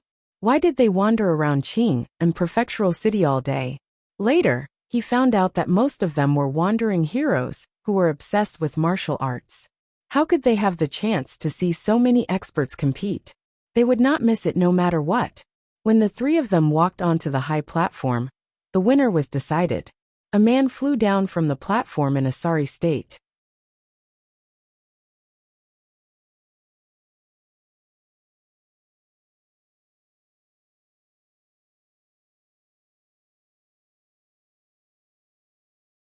Chapter 421. The man who flew down from the ring did not manage to complete the backward wild goose falling style. When he was being beaten by the woman in the ring, a man who was already prepared below the ring jumped up and caught him. He landed heavily on the ground. Everyone was already used to this scene. The competition in the arena was not a fight to the death, and the participants were not allowed to kill their opponents. In fact, the organizers of the brothel had even thoughtfully thought of letting some martial artists wait below the stage to prevent the participants from falling off the stage and getting injured. The man who rushed out just now was such a person. Even heroes had to live and eat. Some people simply took on the job of a brothel. It was something convenient, but they could watch many experts fight for free. It was really a great advantage. Thank you, brother. After the man landed steadily, he shook his head and looked regretful. The next moment, he turned his head and apologized to the man. The man just smiled honestly. He thought that it was not easy to catch that blow just now. It was probably worth 10 copper coins, at least 8. If the price was lower than that, he would not compromise. I didn't expect that there would be another newcomer on the heaven list. Heroes really come from the young. This girl was just ranked in the middle of the earth list a month ago. I didn't expect that she would step into the heaven list a month later. I have seen many of her competitions. She has made great progress in almost every one of them. Are there really so many geniuses in the martial arts world now? Hehe, you only know one thing but not the other. That girl has made great progress, so she is naturally talented. But do you know who her master is? Although there were ordinary people watching this kind of competition, there were not many. Most of the onlookers were martial artists. They also unconsciously took on the role of commentators for others. Oh, who is her master? Everyone's interest was piqued by the tall and thin man, so they asked one after another. The tall and thin man pointed to the place where the girl jumped off the ring and said, "See for yourself." Hearing this, everyone looked sideways. What? Her master is the graceful sword, heroine Lu. With just a glance, the crowd recognized the famous figure in the recent arena battles. She was Lu Rui, heroine Lu, who was known as the graceful sword. The reason why she was called the graceful sword was because not only was her martial arts extremely high, the sword techniques she used were exquisite beyond compare. It could even be said to be unimaginable. As long as she competed, the arena would be filled with a sea of people. It was said that many people had achieved breakthroughs after watching her fight. Now, not only did she have the strength to be ranked on the heaven list, she also had the looks.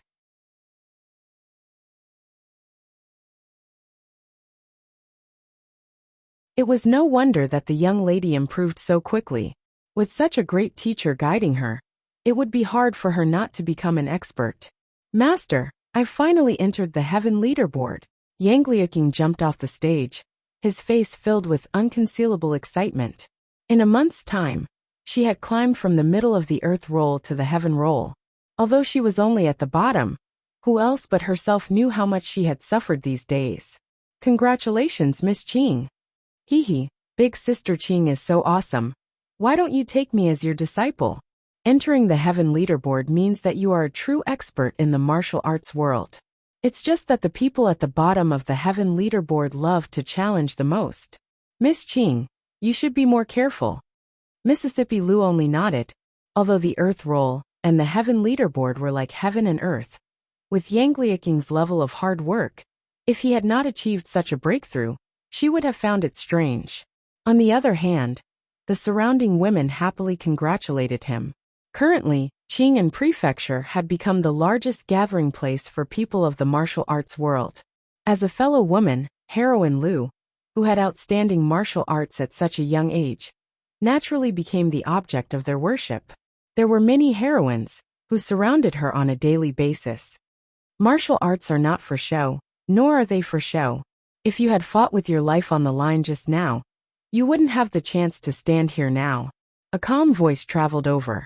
Although the voice was soft, it resounded in the women's ears. The women all turned their heads and saw a middle-aged Taoist nun wearing a loose Taoist robe standing not far from them. She held a horsetail whisk in her hand. Although the Taoist nun did not turn her head to look at them, they were extremely sure that the words just now were spoken by her. What right do you have to say that? Sister Qing obviously won. The sisters who won the fight were belittled by others.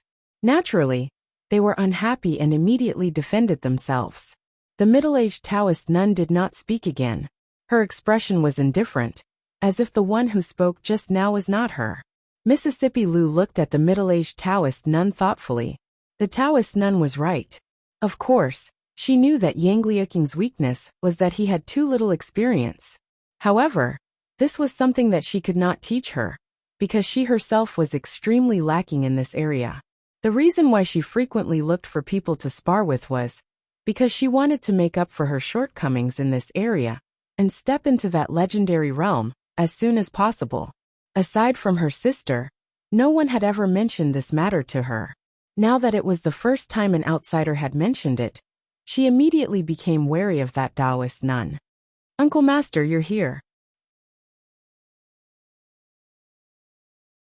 Seeing the figures walking over, Yang Liuqing immediately walked over and said, "I saw it from below just now. You're so amazing." Xiao Huan's big eyes were filled with an expression of envy. During this period of time, she and Yang Liuqing had already become familiar with each other. Seeing that she defeated her opponent on the stage, she was also happy for her. Li looked at Mississippi Lu, and then looked at the many women behind her. He could not help but sigh that the idol effect in the martial arts world seemed to be even more terrifying. Even Mississippi Lu had followers, and they were all women. These days, there were actually quite a number of women wandering in the martial arts world. Nowadays, the theater had even recruited many martial arts people with clean backgrounds to be in charge of matters, such as the ranking competition. The defensive power had also increased gradually. For example, the man who rushed out to catch the defeated person and his big brother, who had mostly recovered from his injuries, were now considered employees of the theater. Old Sun had the wish to liberate all actors and actresses. Li Yi felt that Mississippi Lu also had a great passion for participating in the martial arts world. In addition to dreaming of becoming the king of mountain bandits, she also wanted to fight in the martial arts world with a sword when she was a child. He was a little worried. What if she took a group of fans to occupy the mountain? Her current appeal was already like this. What would happen in the future? Li Yi was considering whether to hold a hero conference when the time was right. He wanted to create a martial arts leader in the dark for fun. With one order, all heroes would obey.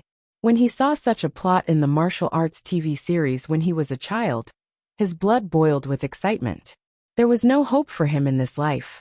Rui probably would not be interested. It was not bad to use Mississippi Lu's tiger skin to intimidate others. There was not a long gap between the two matches. According to the specific time, there would be a longer gap every 4 matches. This time, the person on the stage seemed to be very powerful. The cheers in the arena were much louder than before. When Li Yi looked at a man in green on the stage, Yang Liuqing explained in a low voice, "This person is currently ranked 11th on the Heaven leaderboard. If someone can challenge and defeat her, they can replace her." 11th on the Heaven leaderboard was already very powerful. If there was a master leaderboard, Li estimated that he would not even be in the top 100. This time, although the cheers were loud, no one dared to go up to the stage foolishly. At that level of ranking, no one was ordinary. If they did not have some skills, who would be willing to go up and get beaten up? At that moment, Li Yi saw the middle-aged Taoist nun slowly walk up to the stage. He thought to himself, even if it is afternoon, isn't it hot to wear such a tight Taoist robe? Seeing that it was an unknown Taoist nun who went up, the crowd was clearly disappointed. Although this level of competition was fast, it was not exciting enough.